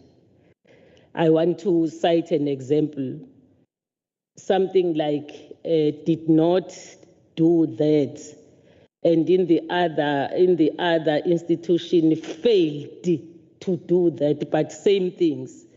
Because to me, failed and did not do, it sounds not the same. It's because it's English. I may not maybe be correct, Honorable Chair. If you say failed, it's something that was never resolved. But if there was a challenge and it was resolved, it must indicate the same. It's just a request, but the report is superb. And the way you have, structured your report assists us, because when we're looking at the presentation and go to the annexer, it really assisted me when I was reading to say, this is what we are going to raise when we meet with relevant authorities, because there are also recommendations. That's what I want to appreciate. There are also recommendations from the Auditor General, so which assist us as members when we engage, and also to see whether those recommendations cannot assist us to develop the questions to the relevant institution going forward. Lastly, Honorable Chair, I think I appreciate because the section, it's what item? Item 5, it's slide number 5, because also it points to the failures, the reasons why those institutions failed, to comply or to achieve all those things. It really assists us. So we want to thank you dearly, and also say to you, you will remain our partners in the oversight. And also, if there is something that we feel as members, we want just to phone and communicate with Ms. Mkhize or any of the Auditor General's officials, we will do that. Thank you very much. Keep up the good work, so we know when we go to department what recommendations we will raise, my chair, Honorable Nair, because of these poor performances that is taking place, because others are not just poor performances or negligence or what. Others are suspected fraud that is taking place, that also touches on the SCOPA when we discuss the matters. Thank you very much, Honorable Chairs, co-chairs. Thank you very much, Honourable Matlopa. I'm sure we all echo your vote of confidence and your gratitude to AGSA for the excellent report. Right, I've got questions on the online platform. First of all, Honourable Mbata.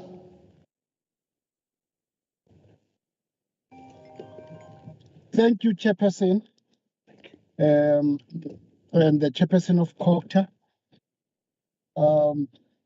First and foremost, Chair, the report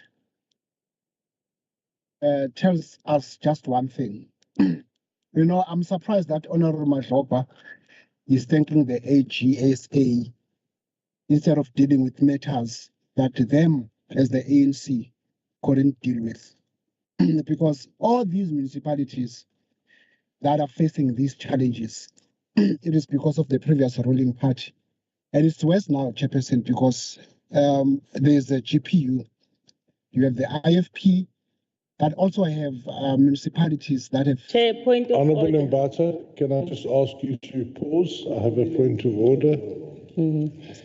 Yeah, Chair, I think Honorable Mbata is crying in a wrong funeral. This is a briefing. It's not yet a meeting with the relevant authorities. Auditor General is empowering us when we go to the relevant institution. What is it that is wrong?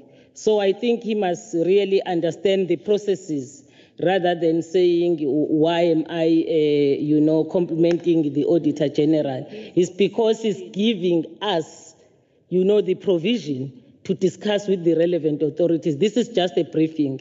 It's not something that we must deal with the report direct. Thanks, Chair. Honourable Mbata, I think I must agree with Honourable Madlopa.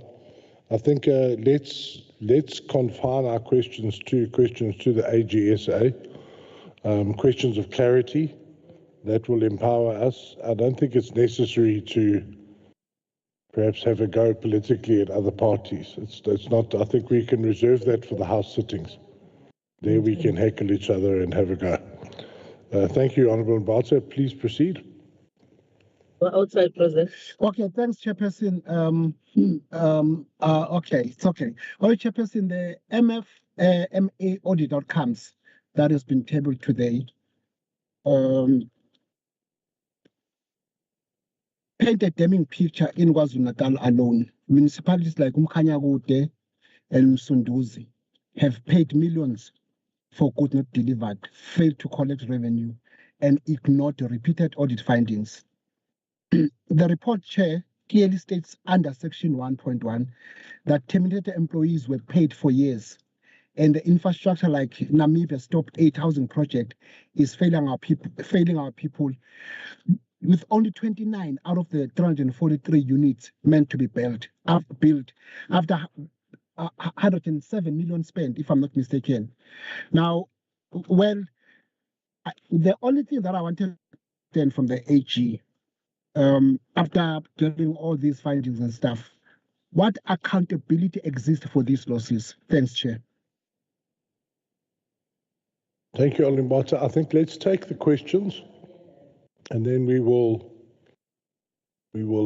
get the answers. All right. So the next member is Honourable Dirks. Thank you, Chairperson of SCOPA. Good morning to the Chairperson of COGTA. Chairperson, I want to thank the AG for the briefing on these failing municipalities. In fact, it's horrific, the report of the AG.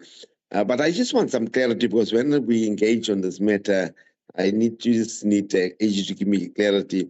There's one municipality where the AG mentioned that they overspent on their budget, but they only achieve 24% of their service delivery goals. Now, I missed the AG on that. I just cannot get my head around that. How is that possible? That you overspend on your budget, but you only achieve 24% of your service delivery goals. What was the money spent on then? That the budget spent on, and even the over expenditure. If you can just give me clarity on that one matter, I'll appreciate it for when we engage at another platform. Thank you very much. Thank you, Honourable Dirks. That's also one of my great concerns. All right, Honourable Kunene. Thanks, Honourable Chairperson. And Honorable Chairperson of COGTA, the AG delegation, honorable members. I echo the sentiments of honorable members that spoke before me in appreciating a comprehensive report that has been presented to us this morning. It really will assist us to perform the oversight role that we were expected to perform. I just have one question regarding the municipalities that received a clean audit. The issue I wish to inquire about is, having received a clean audit, where do these municipalities stand in terms of the MI issues, ICT challenges, and project implementation challenges that are contained in this report? By this, I mean a relationship between receiving a clean audit and effective service delivery on the ground, whether the achievement of clean audits does translate in the improvement of the quality of life of the people on the ground. Thank you.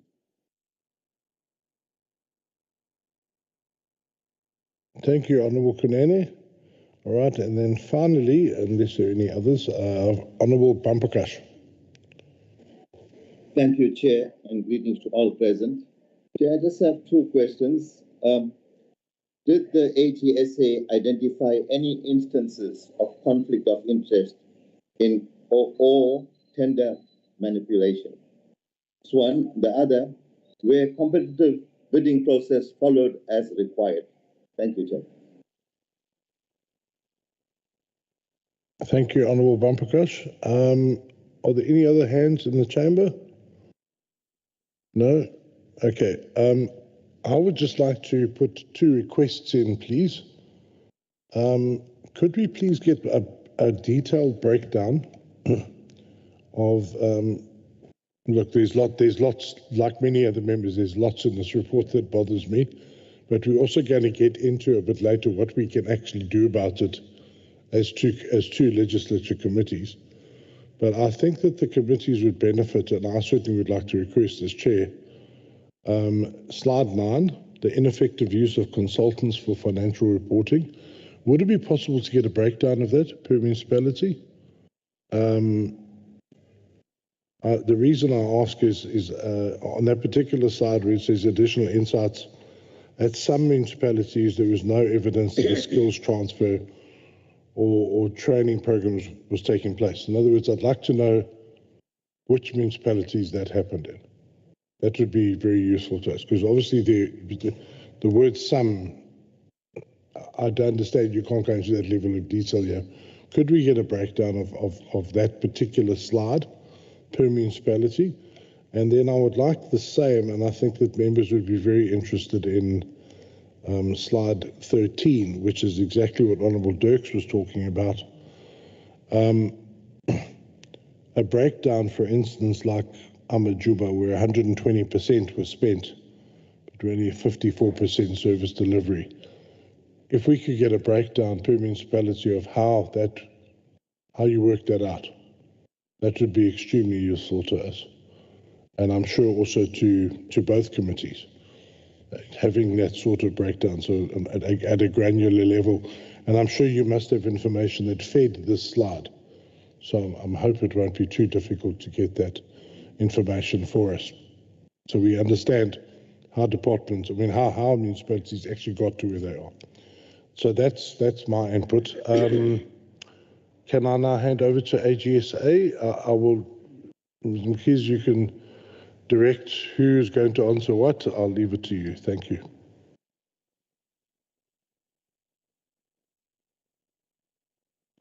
Thank you. Thank you so much, honourable members. Thank you, honourable chair. Thank you for the questions.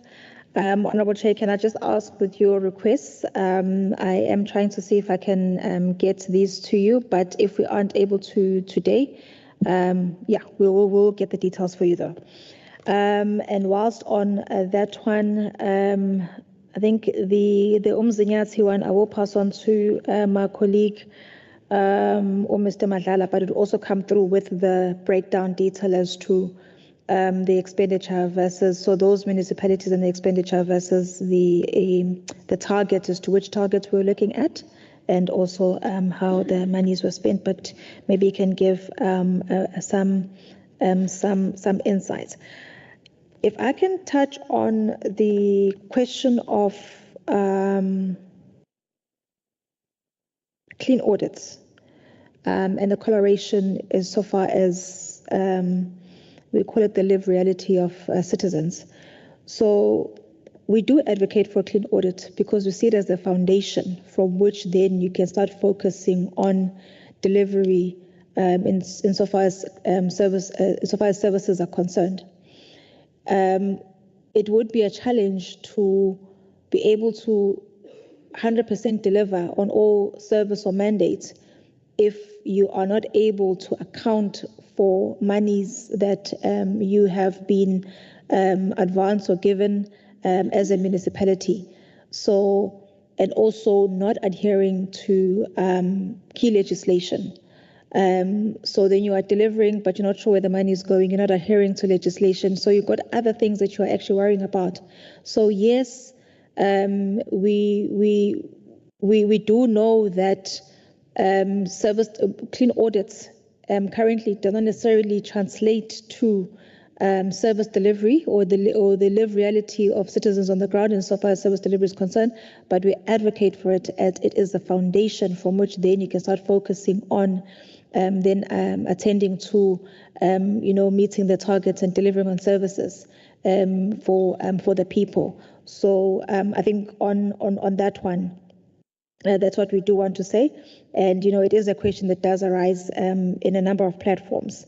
And we do say it is still important that we report credibly on our finances, we adhere to key legislation, and we are able to also reliably and credibly tell people that we said we'll do this. This is what we have done or what we have not done insofar as performance reporting is concerned. In terms of the losses, a question I think from Honourable Mbata on the accountability. I think from the side of the AGSA, where we are finding that, as I indicated during the presentation, on matters of fruitless and wasteful expenditure, or we have seen whether it be over expenditure, because there was non-adherence to certain legislation, the non-compliances. We are then able to raise the material irregularities, and for us, it is our legislation to also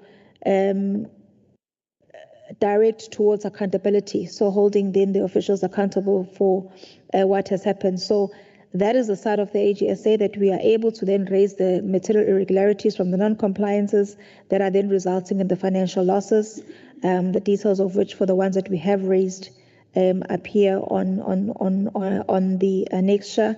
On all our audits all the time as the process goes, we go out and where we do identify those non-compliances that then result in the financial losses, we are then compelled as per the legislation to raise the material irregularity. And for us, that is where then the accountability, or at least how we address the issue of accountability. It doesn't take, of course, from what the process is and what the accounting officers and those charged with governance are then required to do insofar as accountability is concerned. I'm going to hand over to Mr. Madlala just maybe to, if there is any information on the over expenditure, or at least the budget expenditure of 118 on Umzinyati, which was the municipality. Yes, and I think there was a question on the SCM findings. Maybe if Marusha, you can just assist. And I think then on the other ones is what we will then share, Honourable Chair, in the detailed breakdowns. Thank you.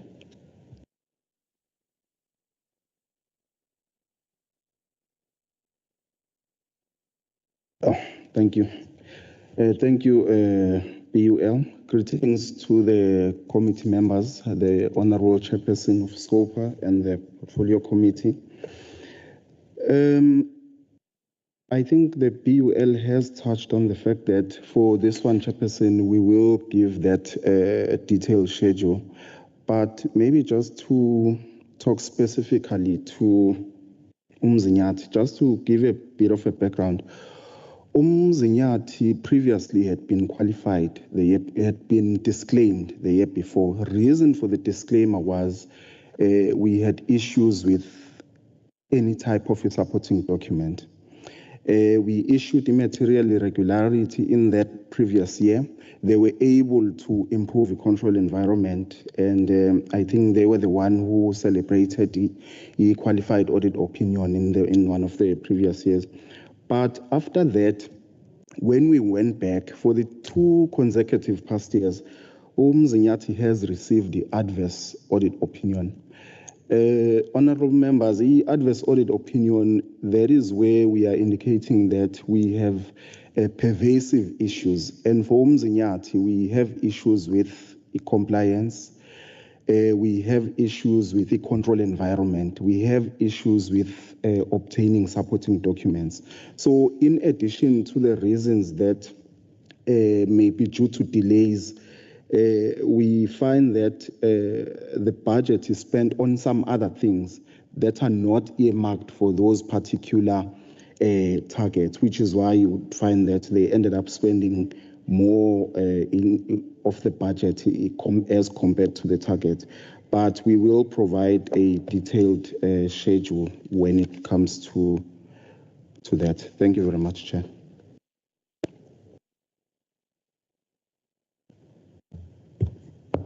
Thank you, Chair. I think we've got one remaining question or comment from Honourable Member with respect to SEM findings on SEM as well as, with respect to conflict of interest and competitive bidding. On our slide, I think it's slide 10, we speak to the compliance findings, and in the compliance findings, you'll note that we speak about procurement and contract management, where 56% of the municipalities had findings in terms of procurement and contract management. We do have the actual detail in terms of the findings that would make this up, but we have findings on conflict of interest, competitive bidding. We also have findings in terms of extension, approval for extension of contracts, etc. So the breakdown of what makes up the findings around procurement and contract management, we can make available in terms of the other requests made for breakdowns. And we can't say until the municipalities have investigated. So the first step for us is to say to the municipality, these are the findings in terms of the non-compliance. It's for management to then investigate these findings to establish whether there has been any loss to the municipality, any occlusion, any financial misconduct, etc. So that will only come through from the investigations that are done, but we would have a listing of the findings per municipality. Thank you.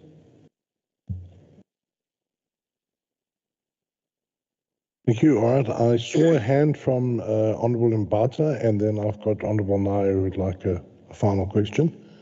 Honourable Mbata.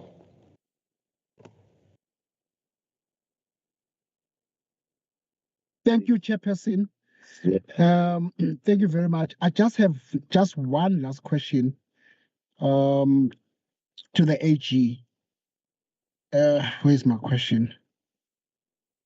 Just give me a second. I wrote it somewhere, Chairperson.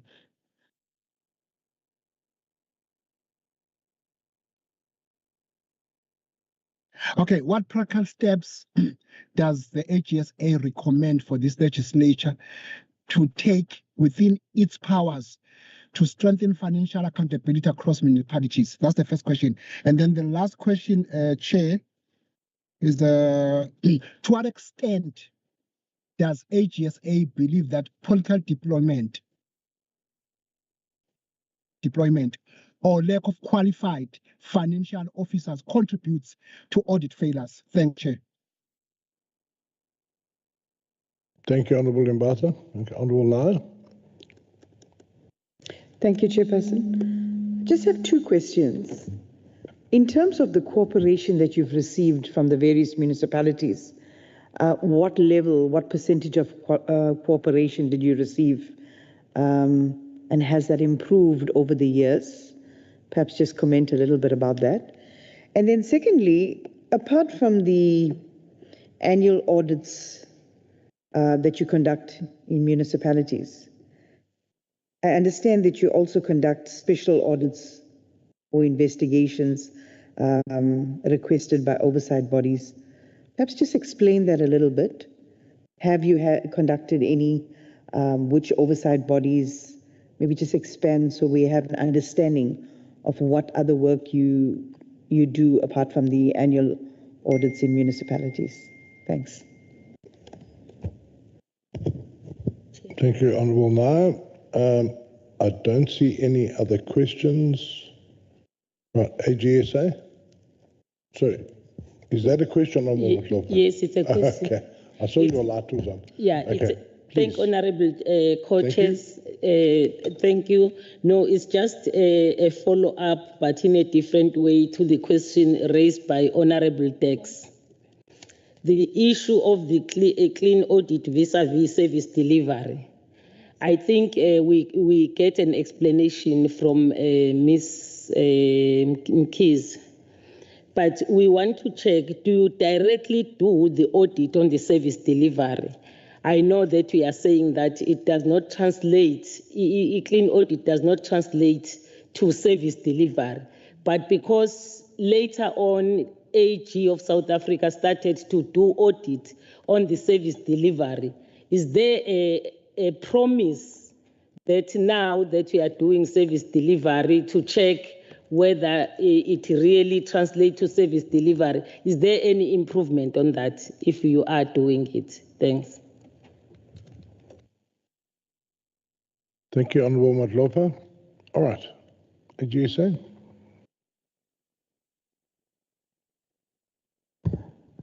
Thank you for the questions. I think the question from Honourable Bata on the recommendations for the legislature, I think on the slide 34, insofar as the local government is concerned, where the outcomes that we are seeing in the state of local government is to really utilize what is available in the legislation, the reports that are sent and tabled at the legislature, interrogation of those, taking those key resolutions and then following up on those with the MEC COGTA as well. That is one way that is available in the legislation with which then the legislature can hold to account those charge of governance at local government level. Insofar as the second question is concerned, I don't know whether I'm qualified to provide an answer, cadre deployments and the impact. What we do advocate for, of course, with the regulations that have come out insofar as professionalization of local government and the public sector, it is an area that we are looking at as to, in that space, how it's being implemented, within local government. Those that are responsible or required to do various initiatives. So we will be looking at that as well as part of our key focus areas, even at the PFMA, with the COGTA coordinating institution. So insofar as who is sitting in positions as officials, for us, the legislation that is available or what is available to us, the prescripts, the regulations, insofar as professionalization of the public sector, and that is as far as we can audit. I think post or anything beyond that, I'm not as qualified to say that. I will let Umarisha answer to the cooperation because we've got quite a nice forum that we sit with, in particularly during the local government audits. We call it Operation Clean Audit. So we are all able to, but Marisha will speak more to that. And your question, Honourable Matlopa, insofar as the the clean audit is concerned. So on the three aspects that we audit, financial, the audit of performance information, and also the audit of compliance. So insofar as performance information, we look at the planning, so what indicators are put in there, are they aligned to the mandate? So insofar as service delivery is concerned, we're also checking that what you put as target, it is actually according to your mandate, what you should be concerned with as a municipality. And that is what we then report on the key mandate or the core mandate. It's more of, are all the indicators that should be reflected in your performance plan in there, and then on the reporting, are you reporting credibly in that there is evidence that is then showing that if you said you're going to connect 100 houses and you say you've connected 70, that indeed you've connected 70. So you see already it's telling you that there's 30 that is not yet connected. But what we currently are then saying is you have reliably or credibly reported that you've only connected 70. You haven't reached the 30. So in that, you said you will deliver 100, you haven't delivered 100. So already there's a gap there. But at least you are able to say that, yes, we agree with the official who said they've only connected 70. There is evidence that there's only 70. So even though you're not meeting what you said you would meet, but at least it is, you are reporting truthfully that you didn't meet, and you're not saying you connected 100 when you didn't. So what we've then also done with the strategy that we've implemented, whilst obviously there's a lot of processes that need to also work in terms of methodology. On the strategy, we with our recommendations that we give to the auditees, we are also looking at these 4 areas. I think I touched on them in the beginning: performance, accountability, transparency, and institutional integrity. So there we are saying such thing as, are there any complaints on the ground insofar as service delivery is concerned? And then we'll plot you. It's called the continent plotting. You might hear us talking about, are you doing harm? Are you doing the basics, more than the basics, or are you doing good? The strategy is that we want to move 30% at least of the auditees that cut across the MFMA and the PFMA towards doing good, where we are saying you are delivering on your promises. There are no issues in terms of how you transparency of how you report on your financials, and you don't have any complaints on the ground. You don't have any material irregularities that are raised against you. So you may sit with an unqualified with findings, and you find that you are sitting as doing harm in this plotting, because we are saying, yes, you are unqualified. You may have material findings, 1 or 2, but you've also got a material irregularity, and for us, you are still doing harm even though you are sitting as unqualified. So we are hoping that with that and the recommendation that we are speaking to, and the language we are speaking to in terms of doing harm to doing good, will then influence officials to then move towards, I want to be in a space of doing good. So I must deliver the service I said I would deliver. I must account for the funds that I said I would use in those particular areas. There's alignment in the targets and the funds spent. So currently that is then our way of influencing and pushing the municipalities towards the right direction of service delivery, because we will speak to this consonant plotting as part of our our strategy to get that alignment. Thank you, Chair, and then I'm going to hand over to you for the question of improvements. Thank you. Thank you, through you, Chair. Just to also add, in terms of the clean audit, our own analysis, although we have 7 municipalities, which is a big improvement in terms of clean audit, however, they form a smaller part of the total spend for the province. I think we've said on slide 6 that the expenditure budget is 116 billion. But of that 116 billion, those 7 municipalities make up, I think, 1%, or it's a very small portion of the budget. And I think it comes back to the comment made by Honourable Chairperson of COGTA Portfolio Committee to say that we need those sitting in the yellow zone to move over onto clean audit in terms of how they're improving accounting for both financial statements and performance information, such that they move closer to improved service delivery. So I think when we see those bigger budget holders moving towards clean administration and therefore improving on service delivery, we would see an impact on the lived experiences of the greater population of KZN. So it is that focus on the yellow zone, which was rightfully commented on earlier. Sorry, I just wanted to clarify. My question was actually, what is the level of cooperation? Oh, sorry. I was just adding a bit more meat to the clean audit and the concern over clean audit versus service delivery, but Honorable Naya, I will definitely address the question. In terms of cooperation, I think as the team, we audit close on to 56 municipalities plus another 7 or 8 municipal entities. So it is a large number of municipalities. So majority of the teams experience very good cooperation in terms of support from the accounting officer to the rest of the senior officials at the municipality. There's also support from the mayor and other political leadership. So I think level of cooperation is there. Even if there's a problem in the municipality in terms of service delivery protest, the team is informed so that we ensure safety of the team as well. Over and above, as I said, there is cooperation from majority of the municipalities, but then things happen, either termination of contracts come to an end and you've got instability in positions.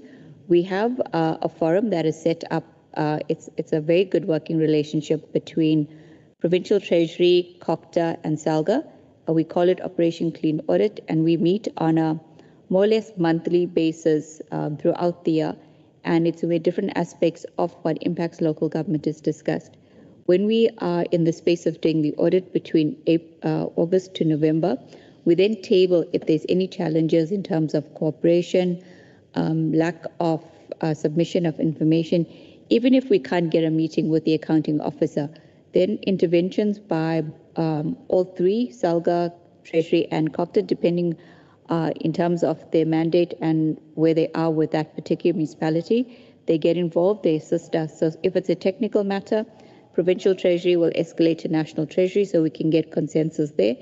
And if it's a matter of documentation, not getting meetings, etc., cooperation, COGTA will get involved. So that has also assisted us with ensuring that we are able to complete our audits and get the cooperation.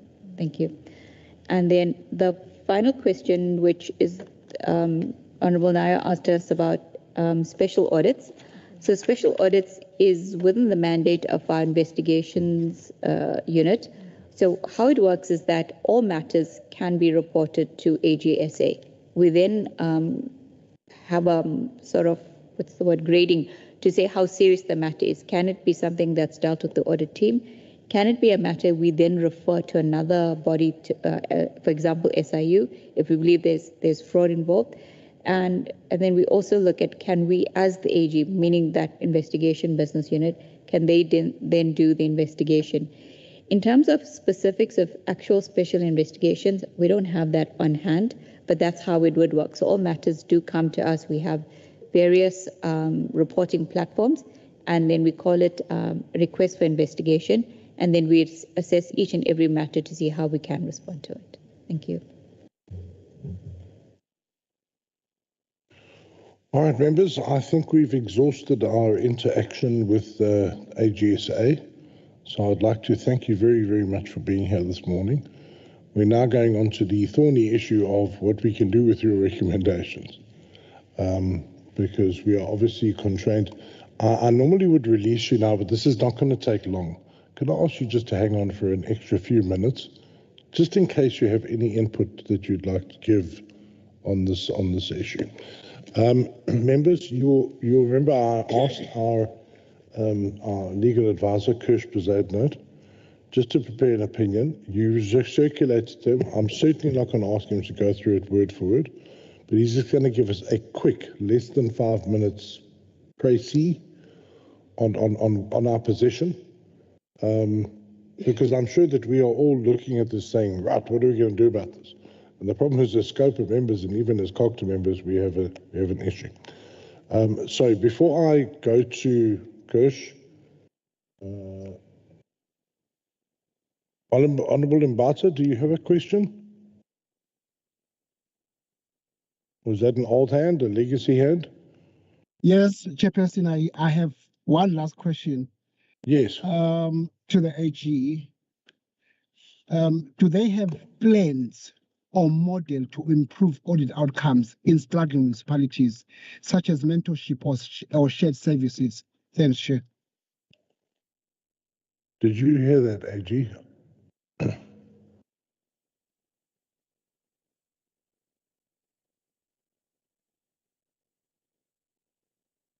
Thank you, Chair. It falls within the mandate of both Provincial Treasury and COGTA. They have an MOU in place between the MECs in terms of having a turnaround plan for the province for all struggling municipalities. It's shared with us, we do give input in it, but the turnaround plan for local government sits with both Provincial Treasury and COGTA with their inputs. And the detail in that turnaround plan is the interventions for each municipality in terms of what would be done. So there's joint ventures of training, there's a clean audit war room, so there's different initiatives and interventions outlined in the turnaround plan. Thank you. Okay, let's go to Mr. Bezadna. Thank you. Thank you, Chairperson, and good morning to the co-chairperson and honourable members and colleagues from the AG. I was asked by the chair of SCOPA just to look at whether or not SCOPA can summon municipalities to appear before it in the province so that they can, as we've discussed today, exercise some sort of oversight in response to the findings made by the Auditor General. As Chair said, the Honourable Chair said, I will just give a brief oversight over the opinion that I prepared. The detail is contained in the opinion. The starting point, of course, is always the Constitution with Section 104 setting out what the legislative authority is of the provincial legislatures. Section 114(2) specifically deals with the oversight powers of the provincial legislatures and provides that they must maintain exercise over the provincial executive as well as provincial organs of state. Now, those are not defined, but there is case law that tells us how then we deal with defining what these powers are.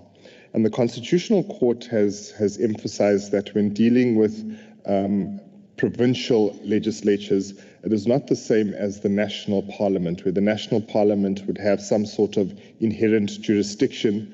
So in examining the provisions of the Constitution, we are confined to what is expressly provided for in the Constitution, and we cannot read any other powers into that. The court also went further to say that this is consistent then with the overall approach to the Constitution, in that another functionary cannot assume any powers within the various spheres and the various functions. So on an examination then of Section 114(2) of the Constitution, held up against the light that the Constitutional Court says that you must interpret the powers of provincial legislatures. What was clear is that the exercise of our oversight power extends to provincial departments as well as provincial organs of state. Now, what is a provincial organ of state and a provincial department? The Constitution, again, doesn't define this, but we do have intergovernmental relations framework which provides for an interpretation of that. The Constitutional Court also dealt then with the distinguishing where you've got specific terms, organ of state, and how then you deal with it against the various spheres, municipal, national, and provincial. And they held in those instances then that the defining feature then is the prefix, with municipal being distinguished from provincial, being distinguished from national. As the powers of 114 don't extend to municipalities, on my examination of the law, I then proceeded to look at what else could then be applied. Section 115 of the Constitution deals with the summoning powers of provincial legislatures. And again here, the context then limits it to provincial institution. So this did not assist then in taking the matter any further. What we then have is, in response to this power, was the Witnesses Act, the KZN Witnesses Act, which then also allows for, and the wording of it is quite broad, any person to appear before it. But in an examination of this, it needs to be within the general constitutional ambit of the powers that are granted to a provincial legislature, which means then that if the intention of using the Witnesses Act was to provide for oversight over a municipality, then that would be then at variance with the Constitution.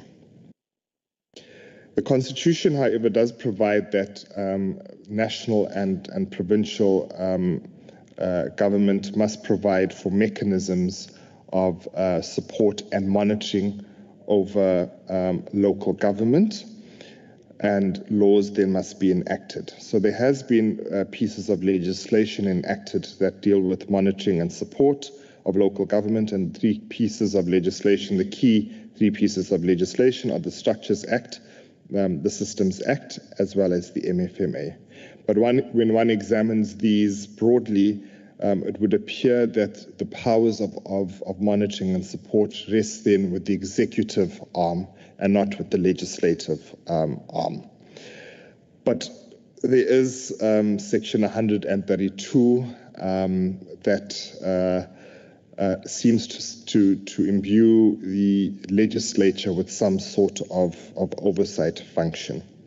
But when one examines in detail and against the backdrop of 114, 115, as well as the interpretations proffered by the Constitutional Court, this power does not extend to direct oversight of municipalities. So in providing the reports to the legislature, the follow-up and enforcement of what is then done has to be against the general backdrop of the powers granted to the provincial legislature, which would then mean that COGTA is the functionary through which then you force oversight. And Honourable Chair, I deal with the detailed explanation then of the reading of that. We also then, or I also then looked at the rules of the legislature that deal with the oversight. There are general rules, and when you look at the general rules of committees, generally this extends to oversight over provincial departments and provincial organs of state. When the rules specifically related to COGTA were dealt with in detail as contained in Rules 199 and Rule 200. The general purport of these sections is to deal with the audit reports and financial statements of provincial departments, so therefore it does not extend to that. In conclusion of the opinion, it's quite clear that SCOPA then does not exercise any direct oversight over municipalities. However, I do make the suggestion that we need to look at then alternative mechanisms. The exercise of oversight extends to departments like Treasury and to COGTA, who then, in terms of the municipal pieces of legislation, are supposed to exercise oversight over municipalities. Each of these departments have different programs that are specialists in areas of how then you get municipalities to function optimally, and then what happens when they don't do that. There are other mechanisms in terms of the Constitution then that rest with the executive. But my role as legal advisor does not extend to the technical inner workings, but the Constitution then will provide for what members of the executive can then do. Thank you, Chair. Mr. Zaidnot, I think that's quite clear, and as you say, reflected in your We do have Mrs. Benjamin Werner on the line, the COGTA legal advisor. Is there anything you'd like to add, Mrs. Benjamin, in terms of COGTA that specifically relates to COGTA? Because obviously that was a SCOPA opinion. Yes, Honourable Chairperson. I could just add a few comments, specifically with regard to the Section 132 engagements. I think the COGTA committee will benefit from that. If I could just be given 5 minutes as well. Is that fine? 5 minutes or less, yes. Okay. All right. Let me greet the Honourable Chairpersons as well as Honourable Members of the legislature, as well as officials from the AG, and I think the report was quite key to whatever processes we want to undertake. I also want to thank my learned colleague, as we refer to our legal, colleagues, my learned colleague, for his very comprehensive and detailed legal opinion. I've been through it, and even though the opinion was requested by SCOPA, it is applicable and has value for the approach by other committees in the legislature who wish to engage in some form of direct oversight over municipalities. It's a legal opinion that reflects the views of legal services as a whole, and that's our position. And this approach will also guide the COGTA Portfolio Committee in its Section 132 MFMA engagements. So I think clause 5.4 to 5.11 of the opinion by the SCOPA legal advisor in particular is important and apt for the Section 132 MFMA engagements. And perhaps members can go through that again. But the implications for our Section 132 engagements is that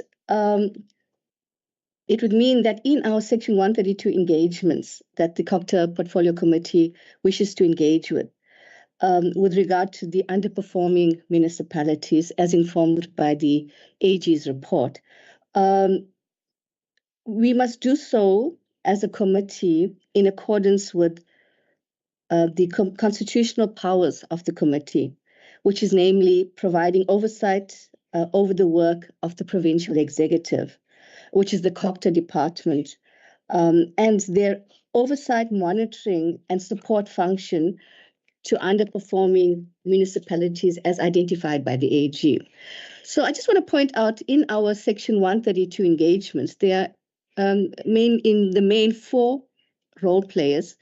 We've heard from the AG, who have briefed the committees today on the underperforming municipalities. Then you have your COGTA department, who exercise direct oversight over local government.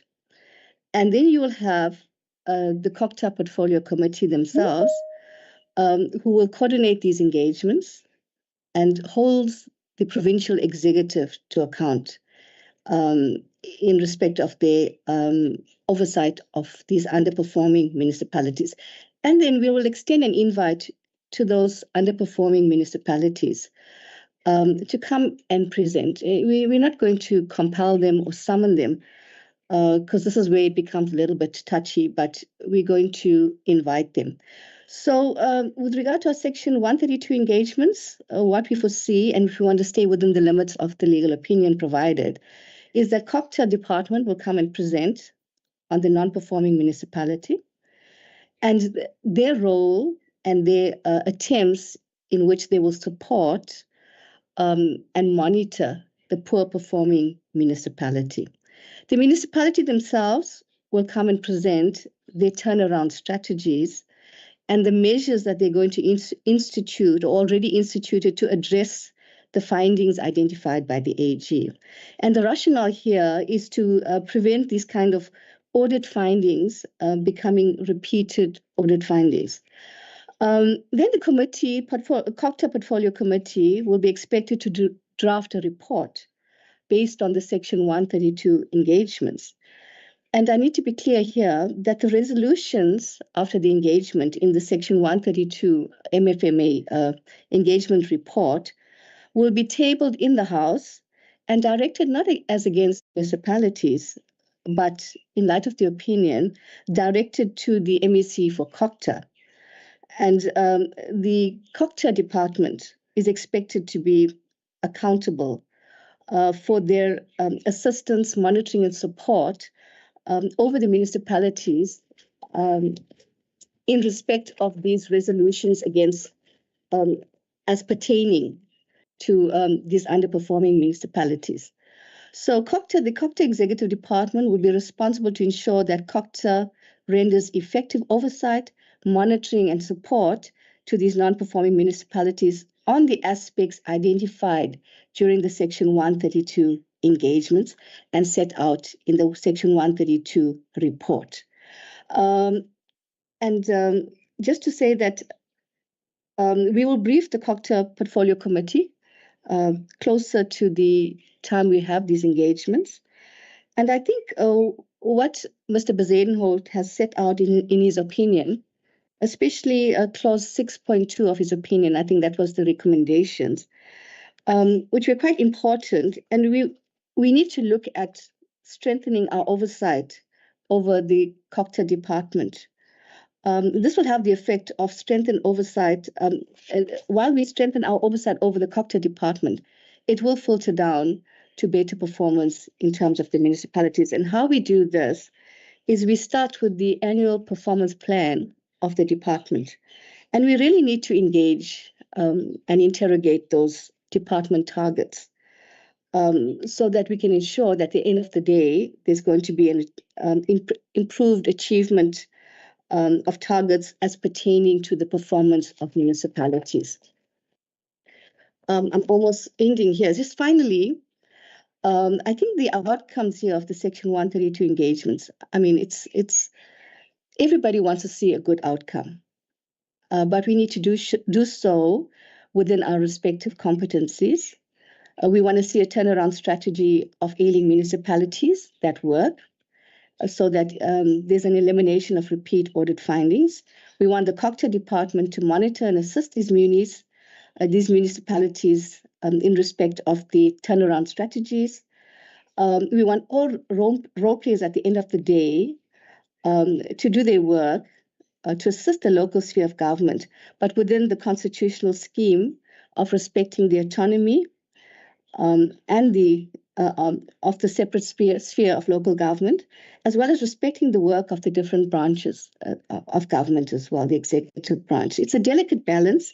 While there's good intentions, we just need to be careful that we don't overstep. And let me leave it at that, Honourable Chairpersons and Honourable Members. Thank you. Thank you very much, Mr. Benjamin. Honourable Kaneni, you've got a hand up. Was that relating to the presentations? Because I'm going to take any input now. But Honourable Kaneni, you can go first. Then I'll take hands in the chamber. Thanks, Honourable Chairperson. I thank the two legal advisors for their inputs. But I'm just failing to understand in terms of the latter presentation or input, if the SCOPA in terms of legislation cannot have powers to call municipalities to appear before it, what enabling legislative mechanisms allow COGTA to interact with municipalities? Is the Section 132 MFMA provision the enabling mechanism? Because in terms of what I understood the SCOPA legal advisor to have said, for me, I think it applies. It should apply to us as well in COGTA. Can I just be clarified in terms of what allows the COGTA to interact with municipalities, or which legislation or clause of a legislation allows the COGTA to interact with municipalities directly, which is disallowed by the proposal that SCOPA interacts directly with municipalities. I'm just wishing to get clarity. Thanks, Chairperson. Thank you, Honourable Kunene. Do we have questions in the chamber? Honourable Glugwana, did you have your hand up? Yes, please. Yes, Chair, thank you so much. It's not a question, it's a comment.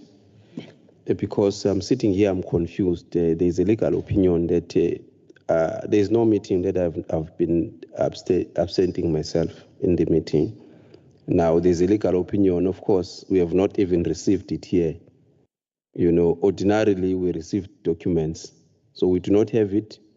It's here. I do not know who is it for, because if it's for the committee, SCOPA, we should have discussed it. What informs the need for the legal opinion, you know, as a committee, unless if it's not ours.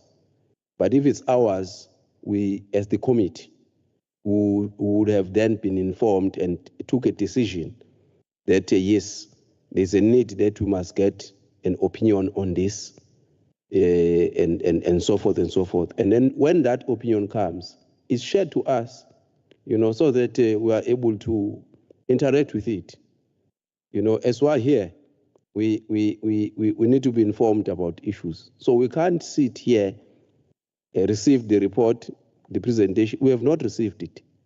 We have not seen it. We have not discussed it even before the need for such. You know, so I'm sitting here, I'm very confused and uncomfortable that we are discussing this thing. You know, so Chair, I think that clarity will be needed as to, is this a committee, a SCOPA committee, or not? You know, opinion. So I thought that one must get that clarity, but I think I would request to come back once I've received that clarity. Honourable Glugwana, yeah, Honourable Glugwana, I'm going to have to write to you and give you a full record of the history on this. We discussed this in committee some months ago about a legal opinion. I advised the committee that I'd asked Mr. Bezuidenhout. This opinion was circulated before today. I can't right now tell you exactly today, but it was some time ago, longer than a month ago. And then also this time, if you look at all the emails that come through on the legislature email, this was circulated about 2 or 3 times. And our committee coordinator can confirm that, but I'm happy to write to you directly, Honourable, because I can't give you the exact dates and times right now. But this was circulated, it was discussed before. It's unfortunate you missed it, but it's on record that this was circulated long before this meeting today and long before that as well. But I can give you the chapter and verse on that. I hope that helps with clarity. On a point of order, Chair, I don't think you are answering correctly to say you are prepared to write to me. I'm asking as a member of a committee, and when the answer is coming, it must come to the committee. I do not think that it's personal, and I think you are out of order in that. You are personalizing this issue. I'm asking as a member of the committee, you know, and when you answer on the committee. You know, you do not answer and say you write it to me. I don't think that as a chair, that is how you must respond to me. You know, where there are certain issues that we do not know or we have not seen, it's easy to say, look, on this particular day, this is what happened. And that's an answer, as opposed to saying you are prepared to write to me. You know, so I would request, Chair, let's try and not really personalize, you know, issues. So if there are emails that I missed, is you direct me to that and say on this particular day, this is what happened, but I don't think, Chair, is correct on when we are sitting in that chair, and personalize issues in that way, in saying you will write to me. Because I was asking, unless if in this committee we are not allowed to ask. That's a different issue if that's the issue. Thank you, Chair. Yeah, Honourable Ngwana, I was actually trying to be courteous, but it seems that our interactions always end up being misunderstood. Honourable Ngwana, I will ask the committee coordinator to write to the entire committee, setting out the full history of the legal opinion that is being presented today. You will write to the entire committee. I hope that will assist you. Honourable Matlopa, is it possible that we can have conversation around the legal opinion? Thank you. But of course, if you want to raise issues of process and failings at the chair, please carry on. Thanks, Honourable Chair, for the opportunity. Honourable Chair, it's just an advice to me, Chair. Maybe as a committee, all the documents that we're going to deal with today were sent to us, as well as the agenda of the meeting. There was no presentation of legal opinion on the agenda that we adopted. As per the advice, Chair, I will request that, because the legal opinion is not a bad thing, Chair. Maybe if there is something urgent that we need to put, in the meeting that was not part of the document that was sent specifically for that particular meeting. Maybe, Chair, call us in the morning, as sometimes we usually do, come together alone. We discuss that legal opinion, because it's becomes clumsy when we question, when we have got the guest here, because we did not know. We were all wondering, what is it that we are discussing now? Because we adopted the agenda. I will plead to the Honourable Chair that maybe in future, because the Honourable Dungwane is correct to say that we're given the documents to discuss today, and also there was nothing that was saying in the agenda we'll be dealing with legal opinion. So I think we must be procedural when we deal with the committee, and also request the chairperson that as the committee, so that when we go forward, we all have the same understanding and we don't pose question when we are having our guests or the institutions that are coming to assist us. Maybe we would have dealt with it at 8 o'clock. Honourable Dungwane always called us at 8 when we are calling in the departments. We discuss those things so that when we go there, we don't, really ask questions, because we are one committee. So that is my humble request, Honourable Chair. Or the chairs are still, Chair, did you hear what I said? It's my request that in future, if there is such an issue that is urgent and important, maybe we have a caucus in the morning, because we never dealt with the legal opinion. Even if the chair requested that there must be a legal opinion, but the chair has not presented the legal opinion to us as members of the committee. Thanks, Chair. My hand is up. Yes, I saw your hand. I direct members to the emails that came yesterday that had both documents from AGSA, the agenda, on which 6.1 and 6.2 is clearly listed that the legal opinions are going to be presented. But I'm going to ask our committee coordinator to write to the entire committee and set everything out. I have evidence in front of me that this was circulated to the committee beforehand. But as you say, we have guests. So let me now take the hand of Honourable Mbata. You know, sorry, and before I go there, if you're going to make comments about the failings of the chair, please back it up with evidence, because I have it in front of me. It was sent yesterday. It was circulated yesterday. I don't understand this. You know, but this seems to happen at every single meeting of SCOPA, that certain people have an issue. Anyway, I had Honourable Mbata first. Honourable Mbata. Chair. Chairperson, I'm on the floor. Yes, Honourable Mbata. I'm on the floor. I'm being interrupted here by members. Honourable Mbata, please continue. No. Chairperson, you are not being interrupted by members.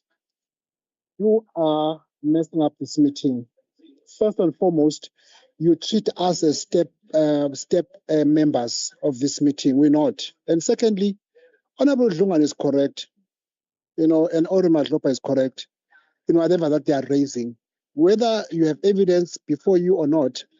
But the way you are treating this meeting, you are treating this meeting like you are treating your own family. You say whatever you want to say, you speak however you want to speak. You can't do that. You must respect us. You can't. The way you are, you cannot say to an honourable member, "I'll write to you," as if he's a step member of this SCOPA. No, Chairperson, you are out of order. And this is the second time you're doing this thing in this committee. You can't treat us as if we are non-members of this committee.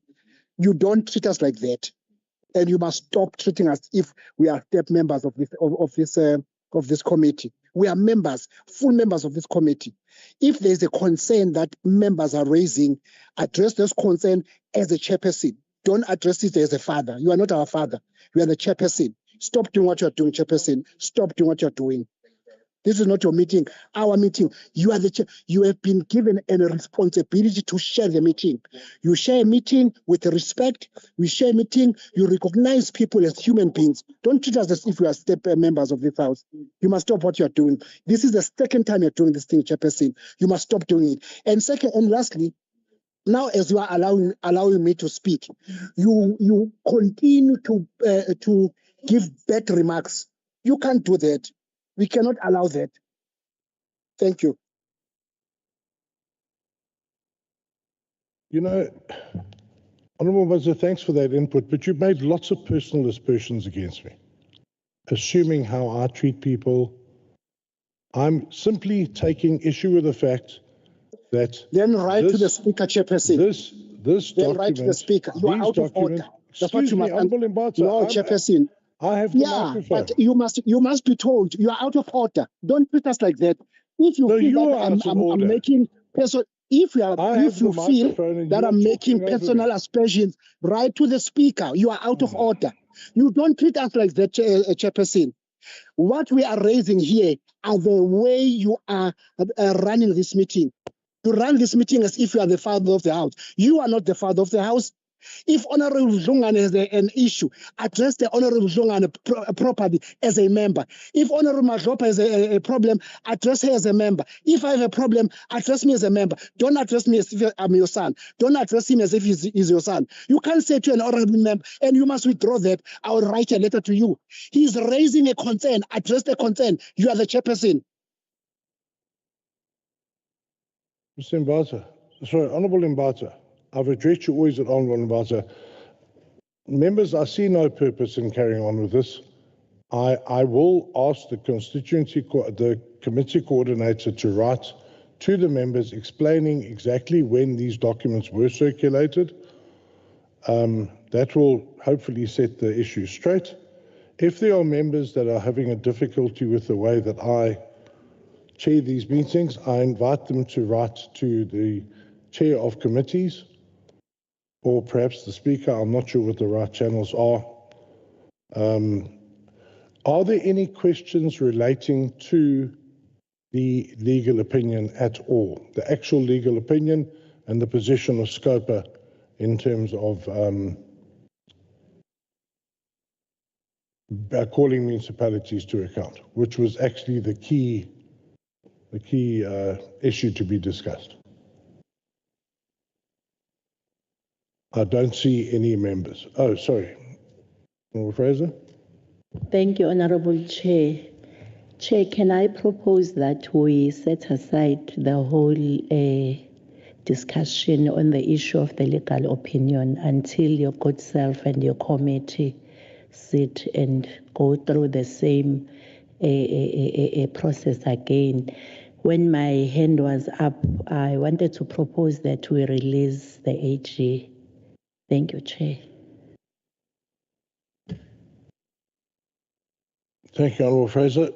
Well, we can see there's no further discussion on the legal opinion. I thank those who have given us a legal opinion, Mr. Bazadnat and Mrs. Benjamin. Thank you very much. AG, thank you very much. Appreciate your time. And as indicated by other members, always being our assist or our ally and in the work that we have to do, and we really appreciate it. Thank you. Members, we just need to remain for a few minutes. There is a report that came out after our engagements in February. That report was circulated again to the committee. It was circulated some time ago. And so now we would need to look at adopting that report. It's the report that comes out after our February hearings.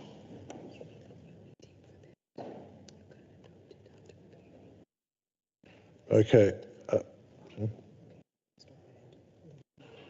All right. Members must give me guidance. We need to adopt this report because it needs to be obviously adopted in the House at some point. Constituency, committee coordinator, Kabo, are you online?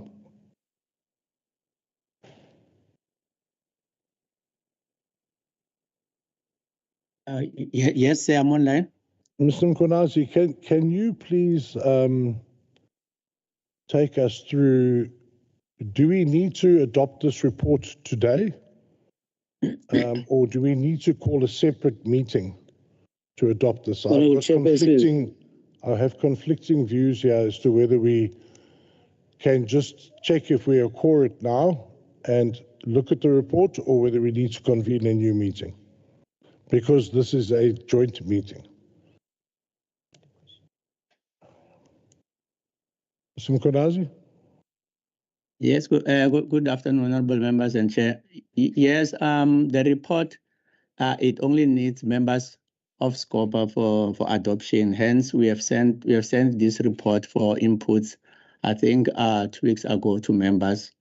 And again, they were given till the 6th, which was last week. So I want to believe that now each member has gone through the report. Then it only needs one member to recommend for adoption and the other one to support. Then it will be taken to the House for debate. Thank you, Chair. Well, is it that my issue is that we are a joint committee at the moment. So I'm excusing the COGTA members right now. Thank you very much, COGTA members. I really appreciate your time and your input this morning. Thank you so much.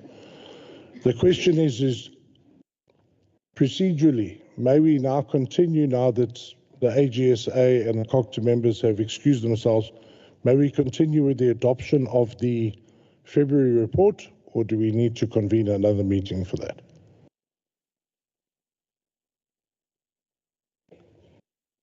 Thank you, Chair. Once more, we can adopt in this meeting, considering that no other members has gone. Then we have SCOPA members, which is their responsibility to adopt this report, Chair. Thank you. Thank you very much. Are we quorate at the moment? SCOPA members. Yes, Chair, we are quorating, Chair. We are quorate. Okay. Members, the report is on the screen. It was circulated, as I say, long before this meeting and yesterday again. I would like to take the meeting that the report is read in the interest of time. Can I have a proposer for the report?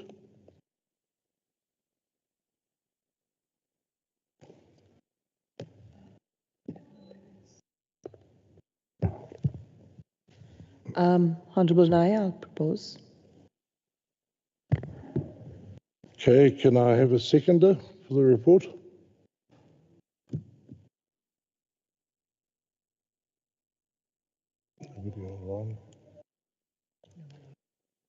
I seek a seconder for the report.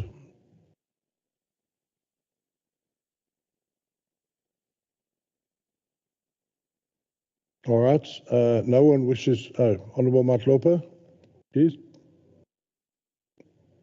Can you just do it on the microphone, please, Honourable Matlopa? Thank you.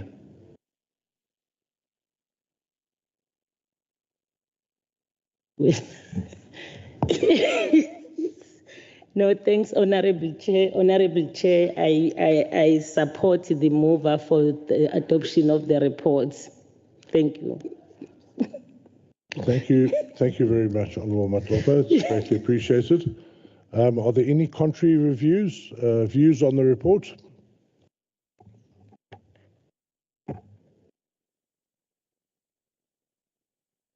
Yeah, Yes, sorry, Chair, I Honourable wanted to support the report, but I was worried that you are going to write to me, you know. I was just worried about that. So that's why I did not raise my hand, because now when I raise my hand, you'd say, no, you write report to me again. So, yeah, thank you so much, Chair, on a lighter note. Thank you, Honourable Glugwana. Yeah, we need lots of lighter notes. All right. Members, unless there's anything else, no, hand drops. I think we have exhausted the agenda, and so the meeting is now concluded and adjourned. Thank you very much.